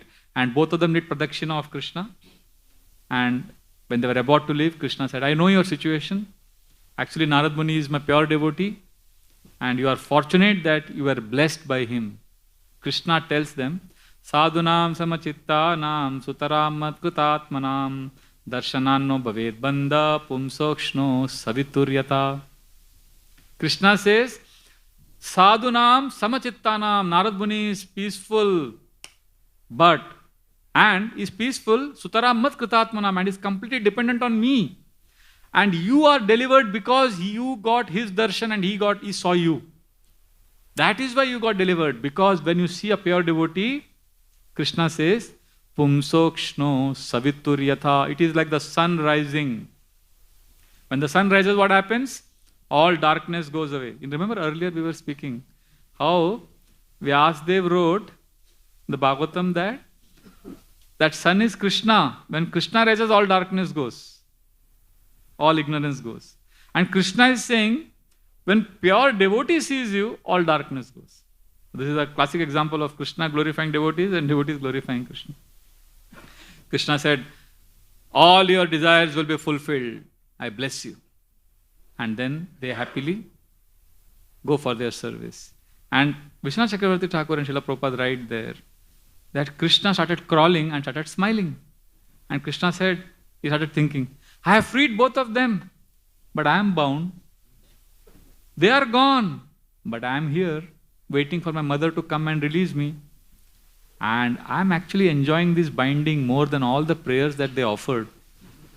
Actually, I enjoy when the gopis scold me. I enjoy it more than all the praises that I received from the scriptures, from the other devotees. So like this, he started waiting for Krishna to come and release him. Waiting for Mother Yashoda to come and release him. And then what happened? You'll have to read the next chapter for that, 11th chapter. But Baldev Prabhu told me that you go on speaking till I send you a letter, till I send you a chit, so I will speak for some more time. I asked Baldev Prabhu, when should I stop? Do you want me to stop at 12:30? He said, keep speaking till I send you a letter, stop. So I'm taking that liberty. I hope that is okay with all of you. Just a few minutes more. See, we have to clarify one thing. We are not simply devotees of Vrindavan, Krishna and all these pastimes, Like Prabhuji spoke about Dwarka Lila. See, we love Dwarka Krishna also. In Dwarka, Krishna was ideal, giving charity, serving guests. So, in our social life, for our social life, we hear Dwarka Krishna Lila. For our individual nourishment, we hear Vrindavan Lila. And for protection of larger society, nation, we hear like our Honorable Prime Minister of India. He came to one of our ISKCON temples for Janmashtami when he was the Chief Minister of Gujarat. So there he was giving a talk. He said, all of you are devotees of Vrindavan Krishna. The difference between you and me is we both worship Krishna, but you worship Vrindavan Krishna, who is playing Bansuri. I worship Kurukshetra Krishna. Because in Vrindavan, Krishna destroyed demons very unique way, with his lips. Like Putana, he sucked her milk and he killed her. With Shaktasur, with his feet he killed. Keshi, he punched into Keshi's mouth and choked him to death. Keshi who had come in the form of a horse. And Trinavarta with his arms. Like that. But if you see in Kurukshetra, Krishna was just smiling. And he orchestrated the whole thing. So Krishna's Kurukshetra pastimes are also extremely sweet. Tateva chanye naralo kavira yada have Krishna mukharavindam netre pibanto nayanabhiramam parthastraputa padamapurasya. The third canto of Bhagavatam describes that when all these soldiers were in battlefield, they were dying, shot by Arjuna's arrows. Yada have Krishna mukharavindam. As they were dying, they were seeing Krishna's beautiful face. What happened to them first? First, what happened to them? Parthastra puta. First, they got the arrow of Arjuna that purified them. And then they saw Krishna and Padamapurasya, they got highest destination. Therefore, Krishna is very, very amazing. So, Parikshit Maharaj is told by Shukdev Goswami in the Bhagavatam that look at this Krishna and his relationship with their grandparents. Edvayam mantra kridvo bhagavan akileshvara pauravendra graham hitva pravivesh atmasat kritam. Look at this Krishna. He rejected Duryodhana's 5-star hospitality and he entered your grandparents' house as if it was his own house. Pravivesh atmasat kritam. Apna ghar samajh ke guste the ho. So you are all very special. And Krishna went as a messenger.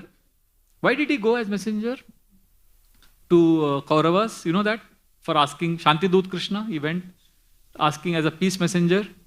Because Yada Chapartha Prahita Sabhayam Jagad Guru Yani Jagada Krishna Natani Pumsam Amritanayani Rajo Rumene Krita Punya Lesha. Partha Arjuna requested him, Krishna, please jao.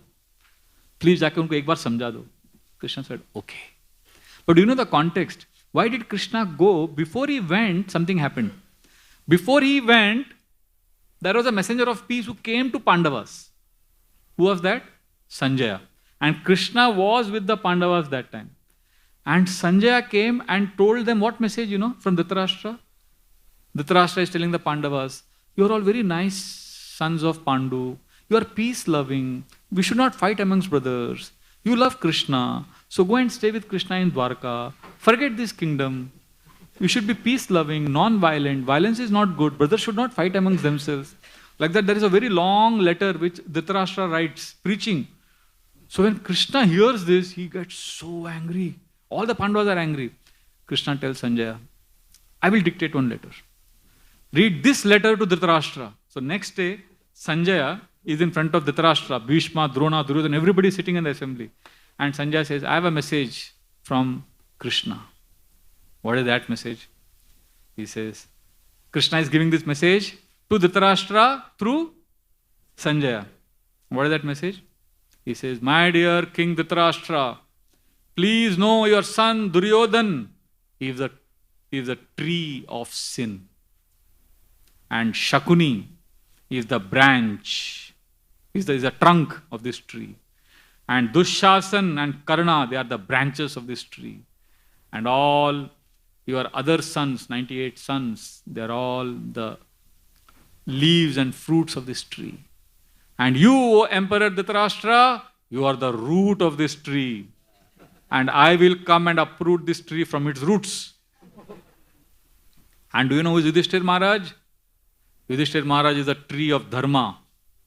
Bhima is the trunk of this tree. Arjuna is the branch of this tree. Nakul Sahadev are the fruits and leaves of this tree.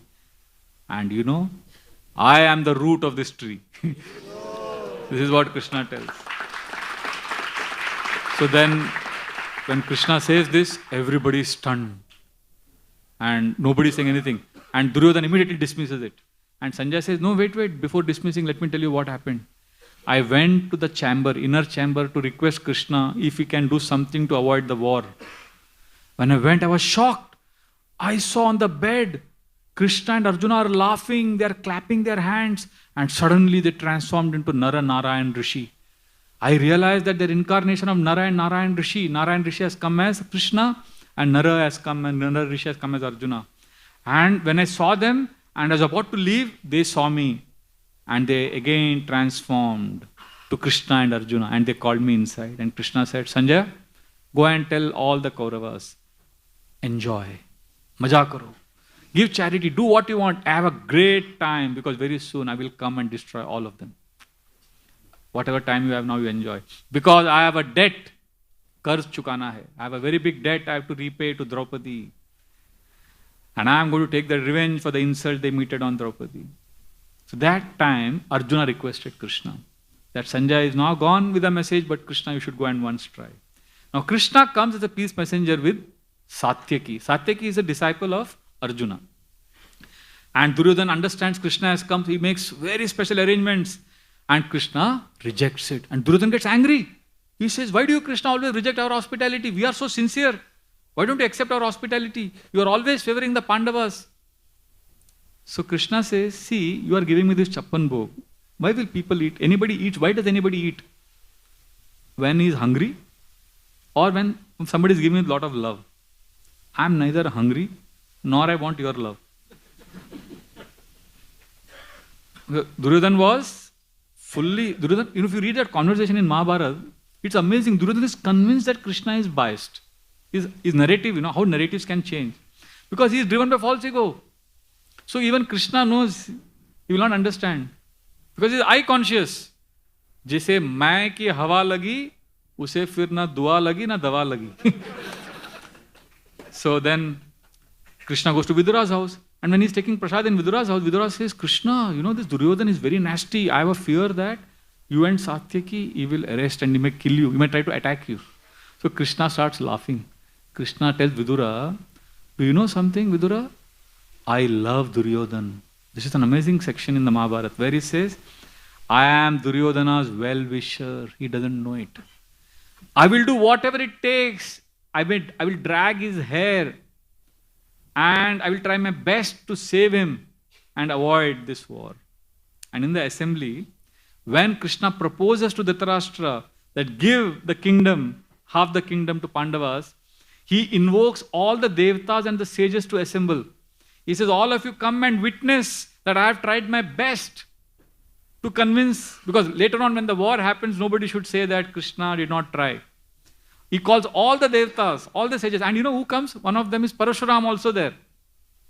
And Duryodhana refuses to give.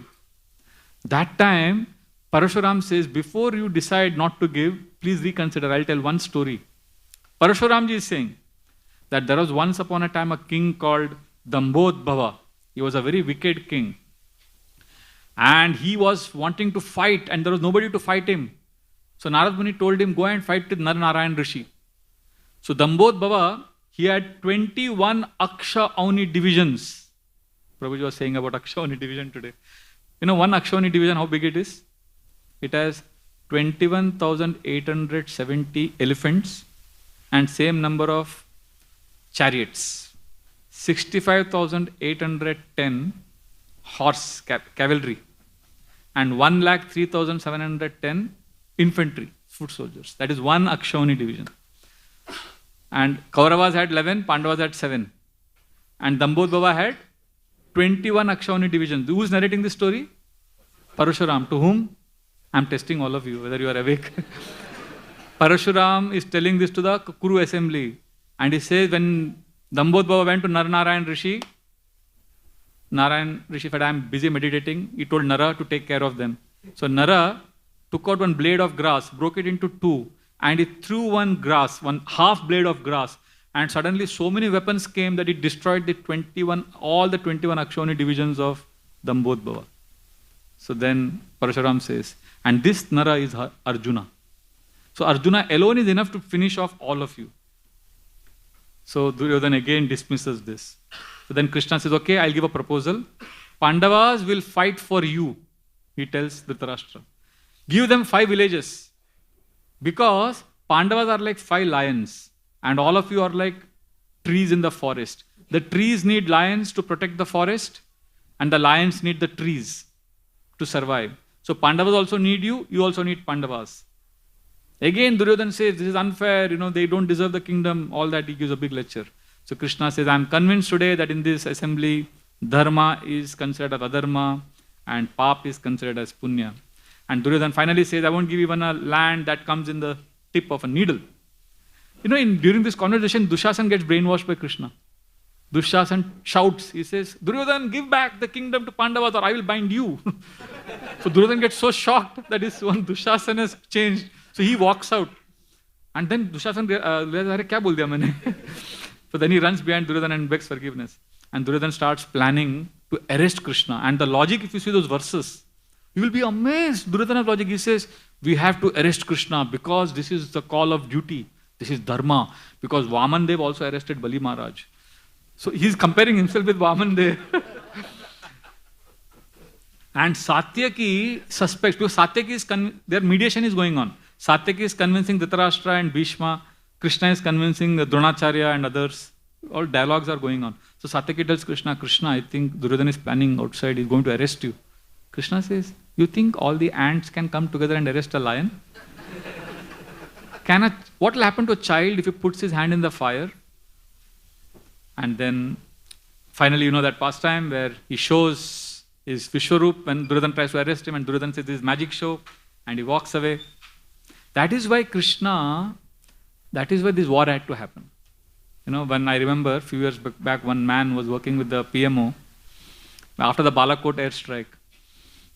I was telling him that it was a very brave step the PM took. So he smiled. He said, you are Hare Krishna devotees. He had a nice statement. He said,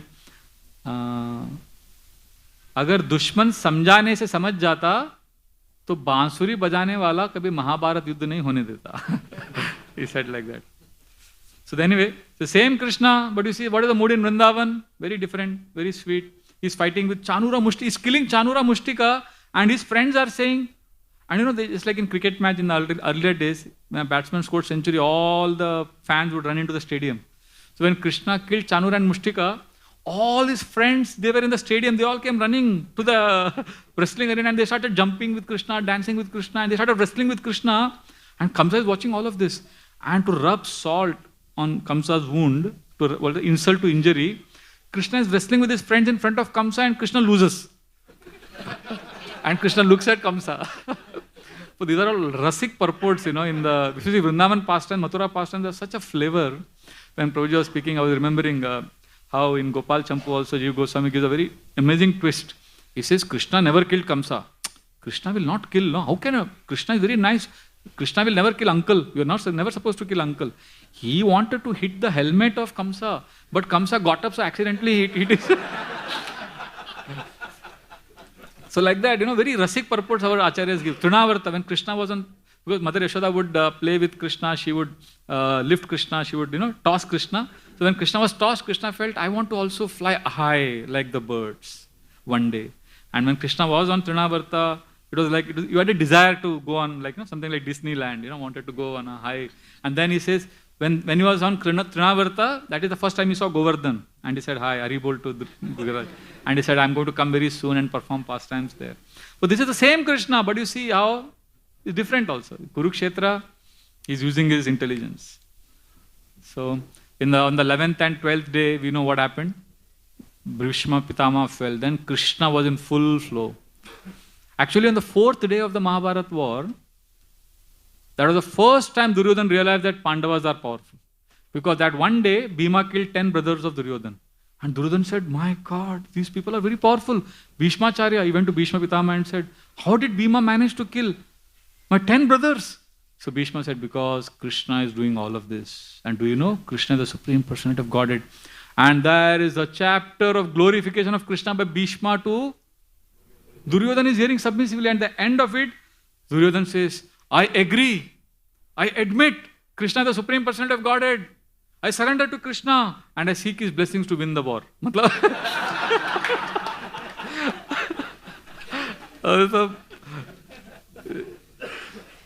Anyway, that's very... I was also laughing like you are laughing. So actually Duryodhana offers obeisances there and to Krishna and wishes for victory. So then when Bhishma also, Krishna's strategy, Bhishma, he put Shikandi and get Bhishma lies on a bed of arrows.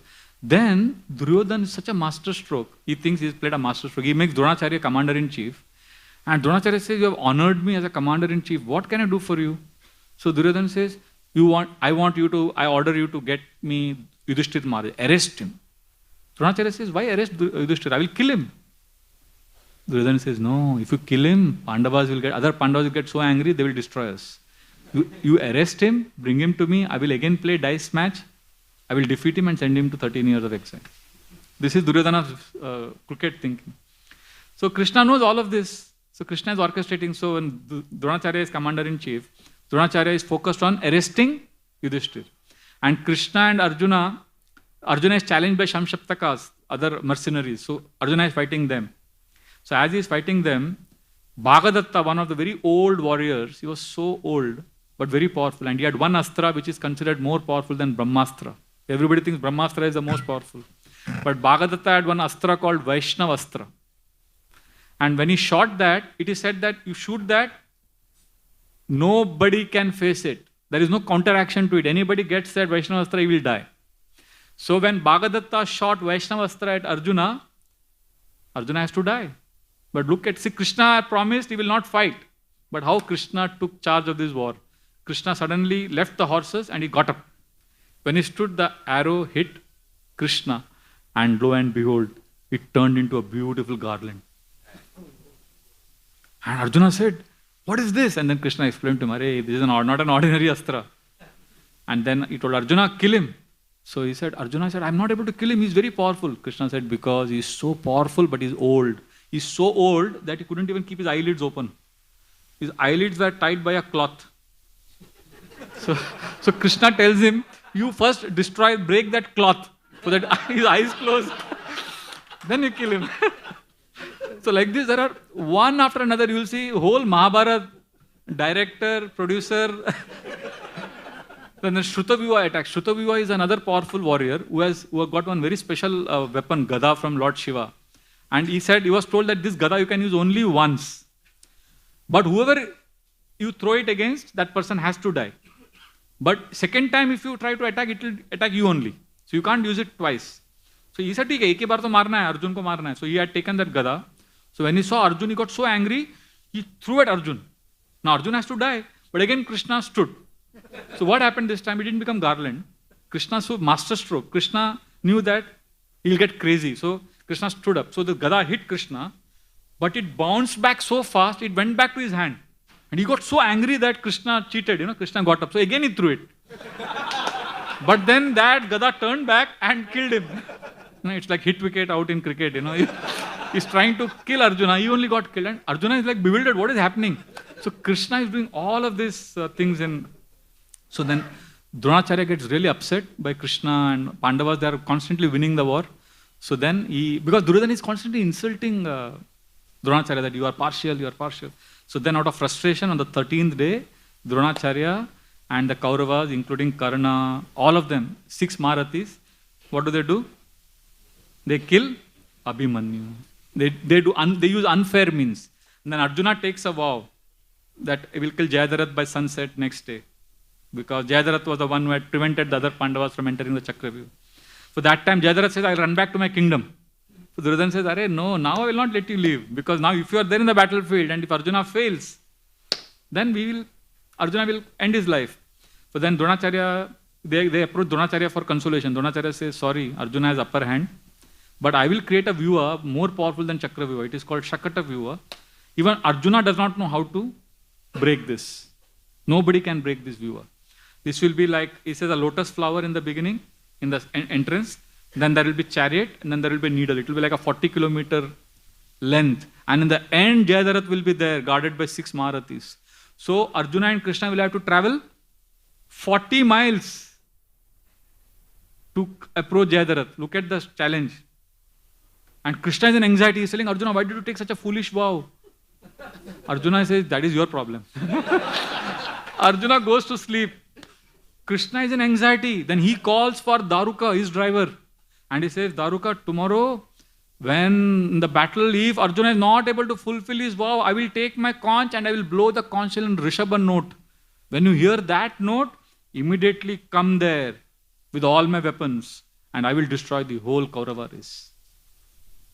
So then next day, Arjuna tells Satyaki, Satyaki, protect my brother Yudhishthir because Dronacharya will want to arrest him. That is his job. But I want to go and kill Jayadarath. Satyaki says, don't worry, I will protect Yudhishthir Maharaj. And Arjuna is running towards Jayadarath, and who stops him first? Duryodhan. Dronacharya. And he's not able to defeat Dronacharya's guru. So what Krishna does, amazing, what a genius Krishna is.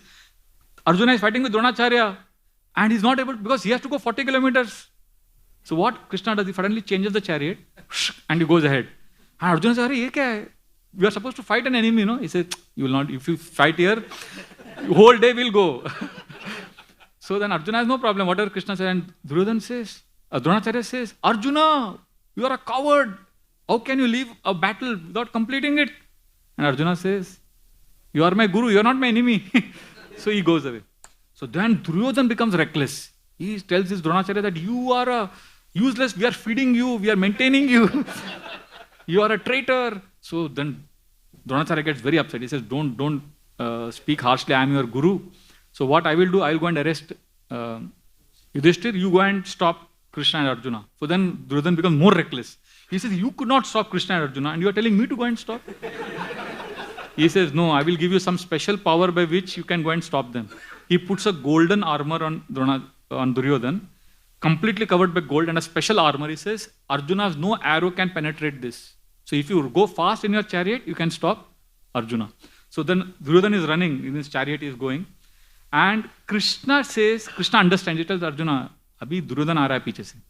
So let us have some fun. So what fun? Imagine they have to go 40 miles, they have to go to arrest, they have to kill Jayadarath, and Krishna says, Arjuna, our horses are tired. Let us take a break. You are taking a break, all your enemies whom you have conquered, they will all come back. But Krishna has full confidence, Arjuna has full confidence in Krishna. So Krishna is massaging the horses peacefully in the middle of the battlefield. And there is a time, it's a time bound. It's a 20-20 match, It's a time bound match. And here Duryodhan comes fast and he stops Arjuna. He says now, and he starts shooting arrows. And Arjuna is shooting arrows at Duryodhan. Nothing is happening. All the arrows are falling off. And Krishna says, Arjuna, he has a special armor. His guru, Dronacharya, has put. So, but see, his finger nails, just below the nails, all that space is empty. So Arjuna shoots 10 arrows at the nails. Just on the top of the nails. And Duryodhan is such excruciating pain that he runs away from the scene. And that time all of them are defeated. And meanwhile, Yudhishthir tells Satyaki, I am feeling worried about Arjuna. Go and find out. Satyaki says, I have to protect you. He says, don't worry, Bhima will protect me. You go. So Satyaki goes again. Dronacharya stops him. And Satyaki also avoids him. And Dronacharya says, you are also avoiding me like your guru, Arjuna. He says, oh, Guru. He says, I am a disciple of my guru. I have to follow his footsteps. So that Satyaki goes in. But then after some time, Yudhishthir is worried that, Satyaki is also gone, Arjuna is also gone, no news, I am worried. He tells Bhima, you go. Drishtadumna will protect me because Drishtadumna is blessed to kill Dronacharya. So the Bhima goes and Dronacharya says, Bhima, you can go with my permission. Because I allowed Arjuna to go. I allowed Satyaki also to go. You can also go. So then Bhima says, no, I don't need your permission. Arjuna was kind to you, that's why he left. I am your enemy. And Bhima throws a big gada at Dronacharya's chariot. And Dronacharya's chariot is broken to pieces, but Dronacharya jumps off the chariot. And Bhima goes, and Bhima sees Arjuna, and he roars loudly. Yudhishthir's heart is gladdened.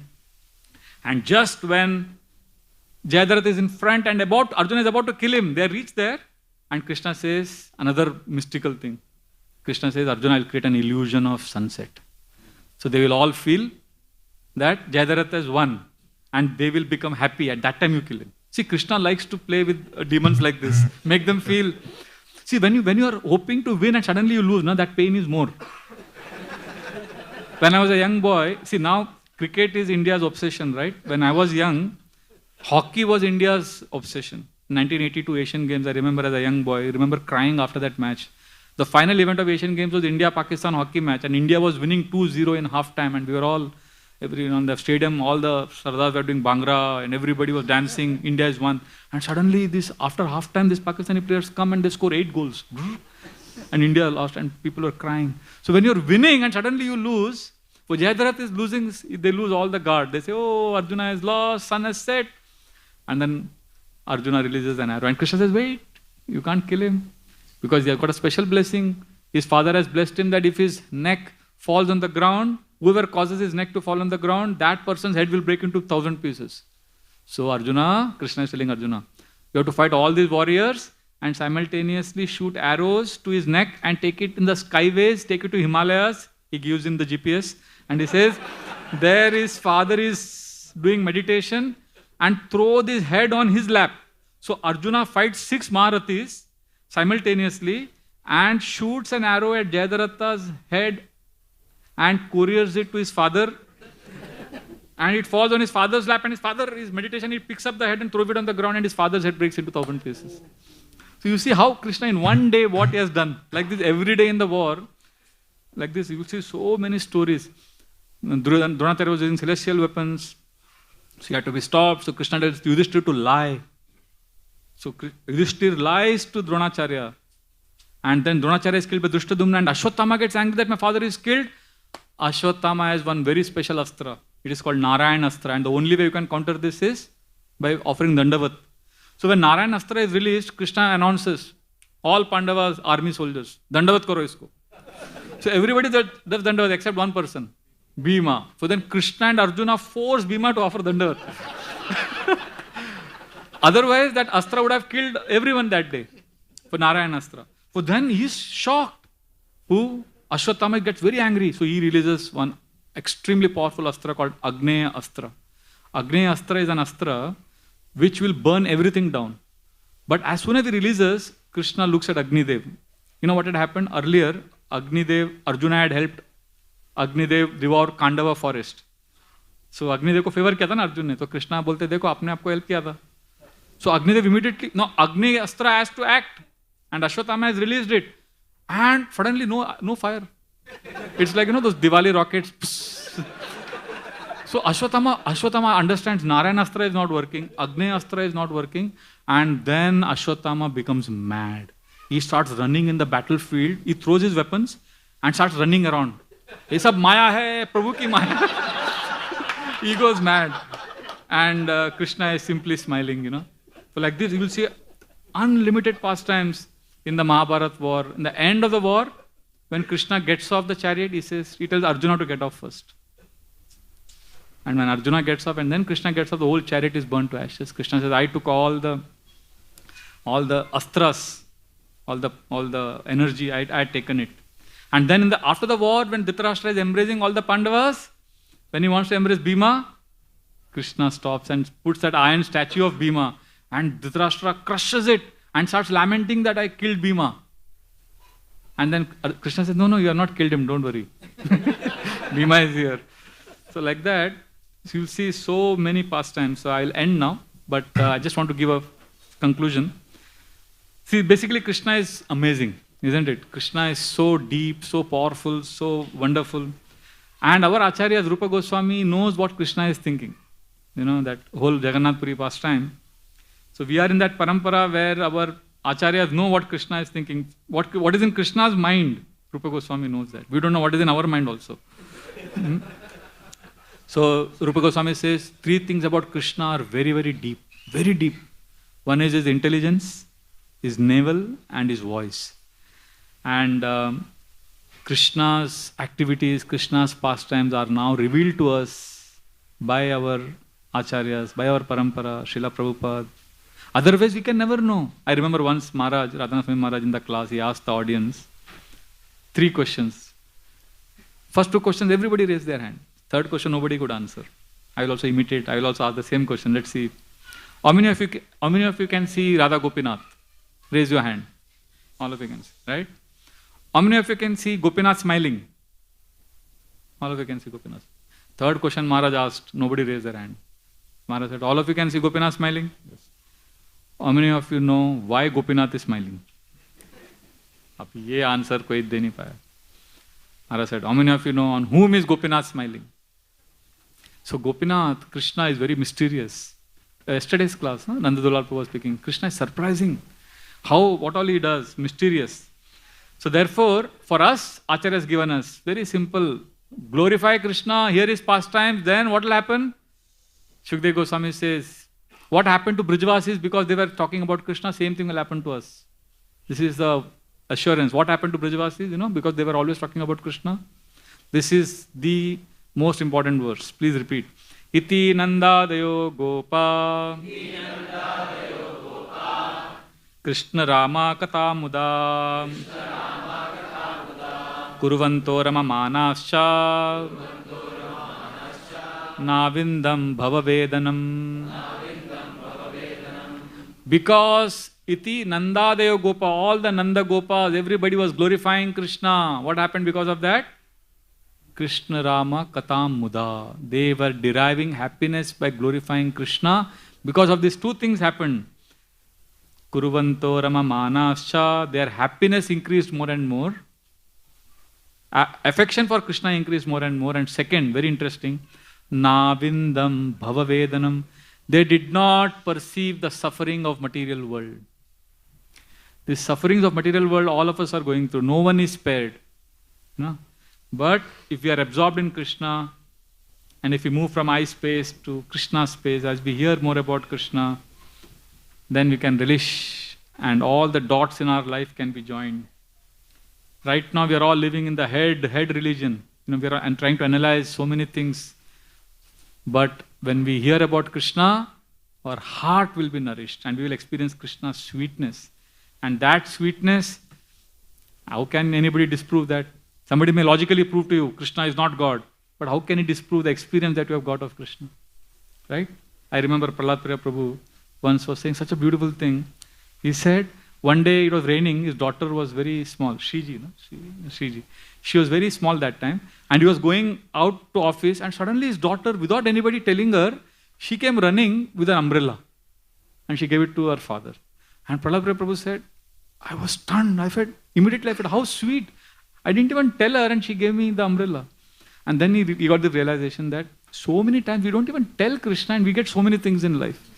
So he was saying, if we have to meditate on how Krishna is also so sweet. Today, if you see in the morning class, Maharaj was at least 5 times he mentioned about gratitude. Gratitude. Actually, this is it. Constantly expressing gratitude and sincerely doing seva. This is what will give us the experience of Krishna. And I was telling the Gopal's Garden teachers, we had a class for them day before yesterday on Teachers' Day. I was telling them our goal in ISKCON is not that we want to love Krishna, definitely, right? We want to develop love of Krishna. So I was telling them, our immediate goal is not to develop love of Krishna. We want to realize that Krishna loves us. If we can realize even that much, if we can realize that Krishna loves me, then it's a matter of time that you will also love Krishna. And then, how do we realize Krishna loves me? Constantly remembering what Krishna is doing for me. That gratitude, constant expression of gratitude. Oh, Krishna is so nice. Krishna has given me so much. Then even if you don't want to, there is one Bollywood song which said, Nana karte pyar tumhi se kar baithe. Karna tha inkar, magar ikrar tumhi se kar baithe. So we didn't want to even love Krishna, but we are constantly thanking Krishna for the gifts he has given us. We realize how much Krishna loves me. And then that love also awakens. Isn't it? That's how in this world also we see sometimes, in a relationship you ask, how did you marry him? Oh, for 5 years, this lady says, 5 years, we were in the same college and I realized how much he loves me. I don't know how, but I fell in love with him. Somebody loves you so much. When we realize Krishna loves me so much, he's giving me so much. So therefore, gratitude is the key, what Maharaj spoke today. And if we can realize how much Krishna loves us, and we can practice gratitude by what is called, we could do something called as fresh gratitude. In the last 24 hours, what Krishna has given me. We can begin with that exercise. Thank for the 5 gifts that you got in the last 24 hours. So your eyes and ears will be alert, open, active.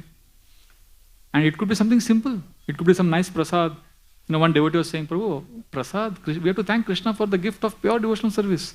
I said, yes, but you can also thank Krishna for the small things that you get in life. It is better to remember Krishna for the ordinary thing than to forget Krishna in pursuit of the extraordinary thing. We are talking about big things sometimes, but we don't remember Krishna. So, as we end this today's class and we absorb ourselves in seva now, let us remember and thank Narad Muni's representatives, because Narad Muni's pastime we discussed today. Because Narad Muni's representatives have given us the most important gift. What is that? To glorify Krishna, to hear about Krishna. I want to end with this pastime. Sachinandan Maharaj, we had the opportunity to serve him when he was here many times earlier. So in guest reception, whenever I would serve him in the night before leaving, he would tell me, you cannot go. I would ask him, Maharaj, any other seva? He would say, sit. I don't leave anyone like that without giving them Krishna. Sit. So I would sit. And then Maharaj would start speaking Krishna Katha for 5 minutes. And after that I would say, thank you Maharaj. And then Maharaj would say, no, I gave you Krishna. Now you give me Krishna. Then Maharaj would sit like this. And then I didn't know what to speak first time, but then I understood Maharaj ka mood hai. Then I spoke whatever little Bhagavatam I had read, and Maharaj was hearing like this. And after I finished, Maharaj said, so this is the perfection of a day. You give me Krishna, I give you Krishna. So therefore, this is what our acharyas want us. They don't want us to simply believe in them and just say Jai, Jai. They want us to practice Krishna consciousness and experience Krishna. A math professor is teaching mathematics in the board and he's saying, do you understand? Are you also doing the sum? And you say, no sir, I believe you. I have complete faith in you. Arre, tum bhi karo. Tum bhi experience karo. Right? Maharaj, I learned this one last pastime. Our brahmachari in our temple, Nityanand Prabhu, he told Maharaj recently, Maharaj, thank you. My mother is so grateful to you. You know that you gave Jagannath to her 3 years back. And she is worshipping Jagannath every day. Maharaj said, no, I did not give her Jagannath. No, Maharaj, you gave her. You gave Jagannath to her. Maharaj said, no. Maharaj, you gave Jagannath to her that day, remember? Maharaj said, no. And then Maharaj smiled and Maharaj said, I did not give Jagannath to her. I gave her to Jagannath. So pure devotees have given Krishna to us, definitely. But they are also giving us to Krishna. That is their greatest benediction. So let us celebrate this by one verse we will all chant and then the class is over. Because in Mumbai, if you go for this sandwich wala outside, I've seen when you eat a lot of sandwiches, then in the end they give you one bread with little maska, potato. So similarly, we chanted so many shlokas. So in the end, we should chant one shloka for conclusion also. So this is the beautiful shloka which says what happens when you read Bhagavatam and hear Krishna Katha. I hope I remember this verse. Vasudeva Katha Prashna Purusham Strin Punatihi Vaktaram Prachakam Shrotrims Yatpada Salilam Yata. Vasudeva Katha Prashna, whoever speaks and hears about Krishna, 3 types of people get benefit. Purusham Strin Punatihi, Vaktaram, one who is speaking, Prachakam, one who asks questions, today no time for questions, and Shrotrims, one who hears about Krishna. Yat Pada Salilam, all 3 of them will get Krishna's, shelter of Krishna's lotus feet. Sri Krishna Chandra Bhagavan ki jai, Srila Prabhupada ki jai, Sri Krishna Janmashtami Maha Mahotsav ki jai, Nitai Gaur Premanande. Thank you very much. Hare Krishna.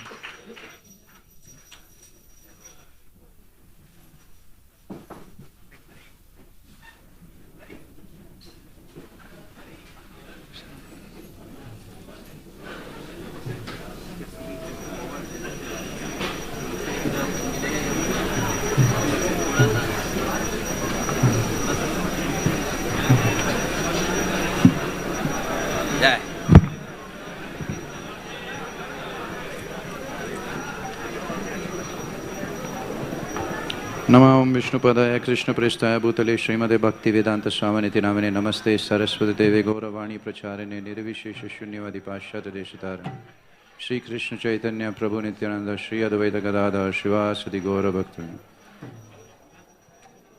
Hare Krishna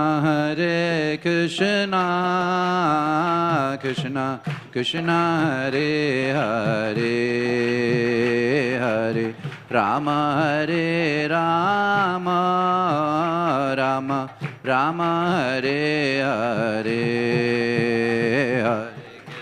Hare Krishna Krishna Krishna Hare Hare Hare Ram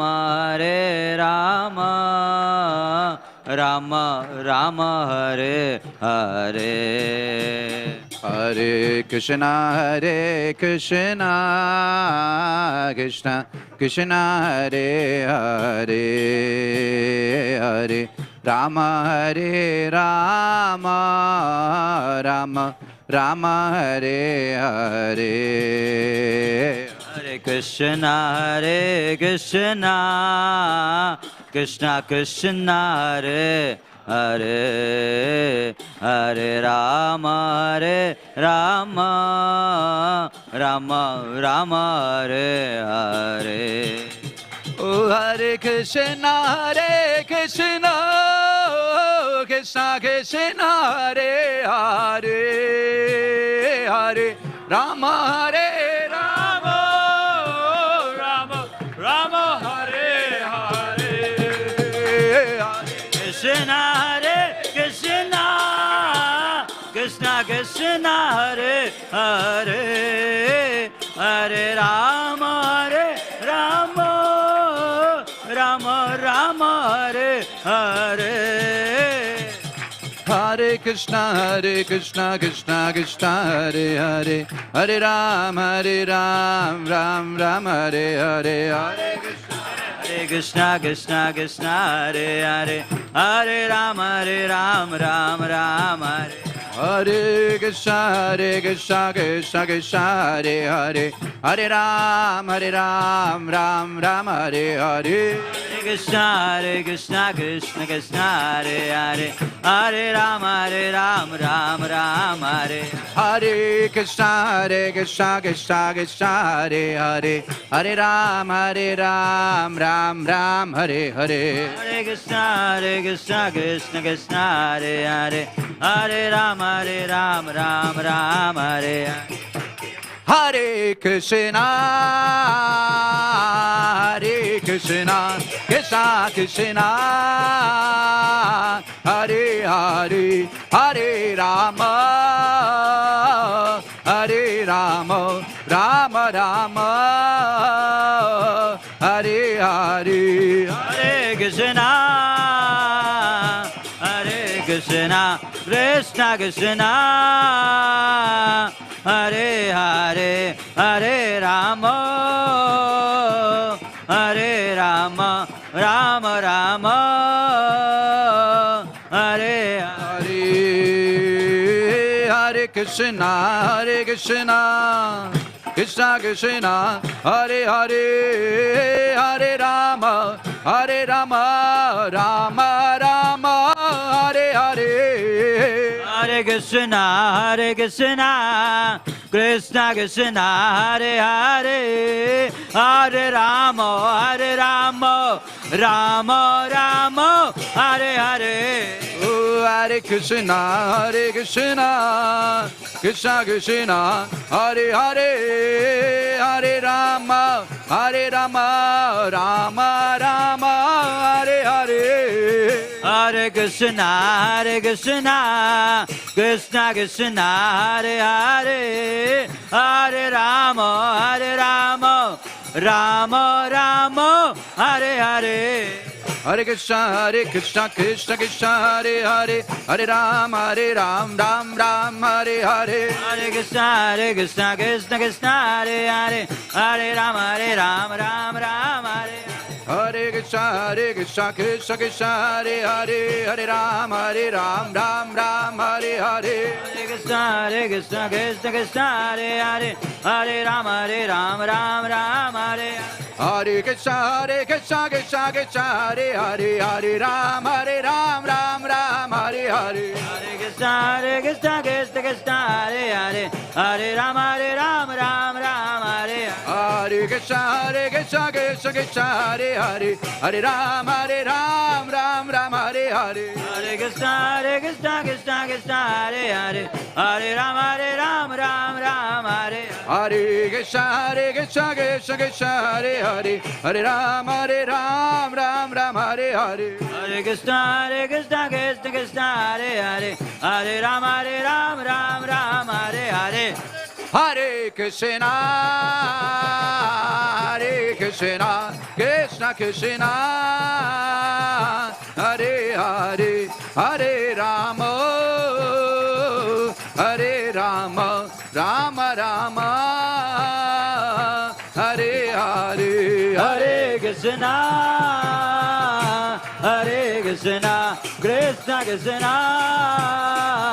Hare Hare, Hare Rama, Hare Rama, Rama Rama, Hare Hare, Hare Krishna, Hare Krishna, Krishna Krishna, Hare Hare, Hare Rama, Hare Rama, Rama Rama,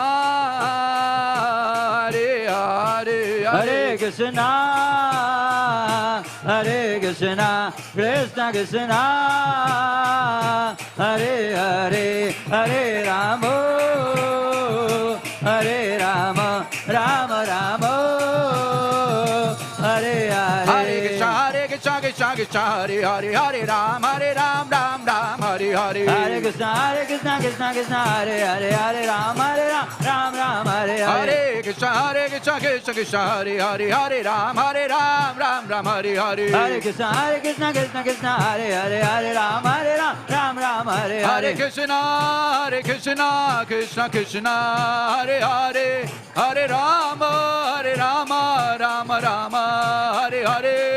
Hare Krishna, Krishna Krishna, Hare Hare, Hare Rama, Rama Rama,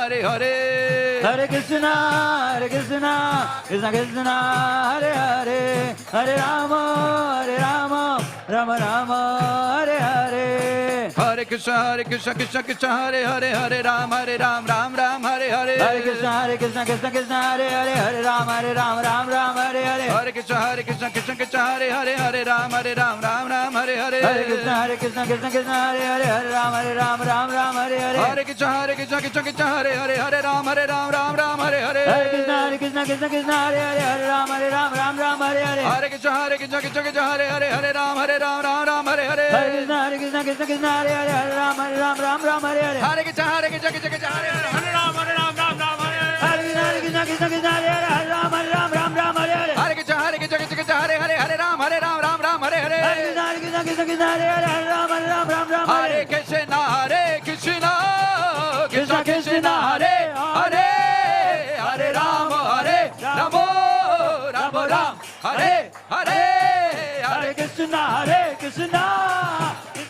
Krishna, Hare Hare, Hare Ram, Ram Hare Hare. Hare Krishna, Krishna Krishna, Hare Hare, Hare Ram, Ram Hare Hare. Hare Krishna, Krishna Krishna, Hare Hare, Hare Rama, Rama Rama, Hare Hare. Hare Krishna, Krishna Krishna, Hare Hare, Hare Rama, Rama Rama, Hare Hare. Hare Krishna, Krishna Krishna, Hare Hare, Hare Rama, Rama Rama, Hare Hare. Hare Krishna, Krishna Krishna, Hare Hare, Hare Rama, Rama Rama, Hare Hare. Jaya Radhe Shyam, Radhe Shyam, Radhe Shyam, Jaya Radhe Shyam. Jaya Radhe Shyam, Radhe Shyam, Radhe Shyam, Jaya Radhe Shyam. Jaya Vrindavan Dham, Vrindavan Dham, Vrindavan Dham, Jaya Vrindavan Dham. Jaya Vrindavan Dham, Vrindavan Dham, Vrindavan Dham, Jaya Vrindavan Dham. Jaya Jaya Prabhupada, Prabhupada, Prabhupada, Jaya Jaya Prabhupada. Jaya Jaya Prabhupada, Prabhupada, Prabhupada, Jaya Jaya Prabhupada. Nitai Gaura Haribo, Haribo, Hari Bol, Nitai Gaura Hari Bol. Nitai Gaura Hari Bol, Hari Bol, Hari Bol, Nitai Gaura Hari Bol. Shri Shri Radha Gopinath Bhagwan ki Jai. Shri Gopal Ji ki Jai. Shri Shri Nitai Gaur Chandra Bhagwan ki Jai. Shri Vrindavan Dham ki Jai. Srila Prabhupada ki Jai. Shri Krishna Janmashtami Maha Mahotsav ki Jai. Jai Jai Shri Radhe.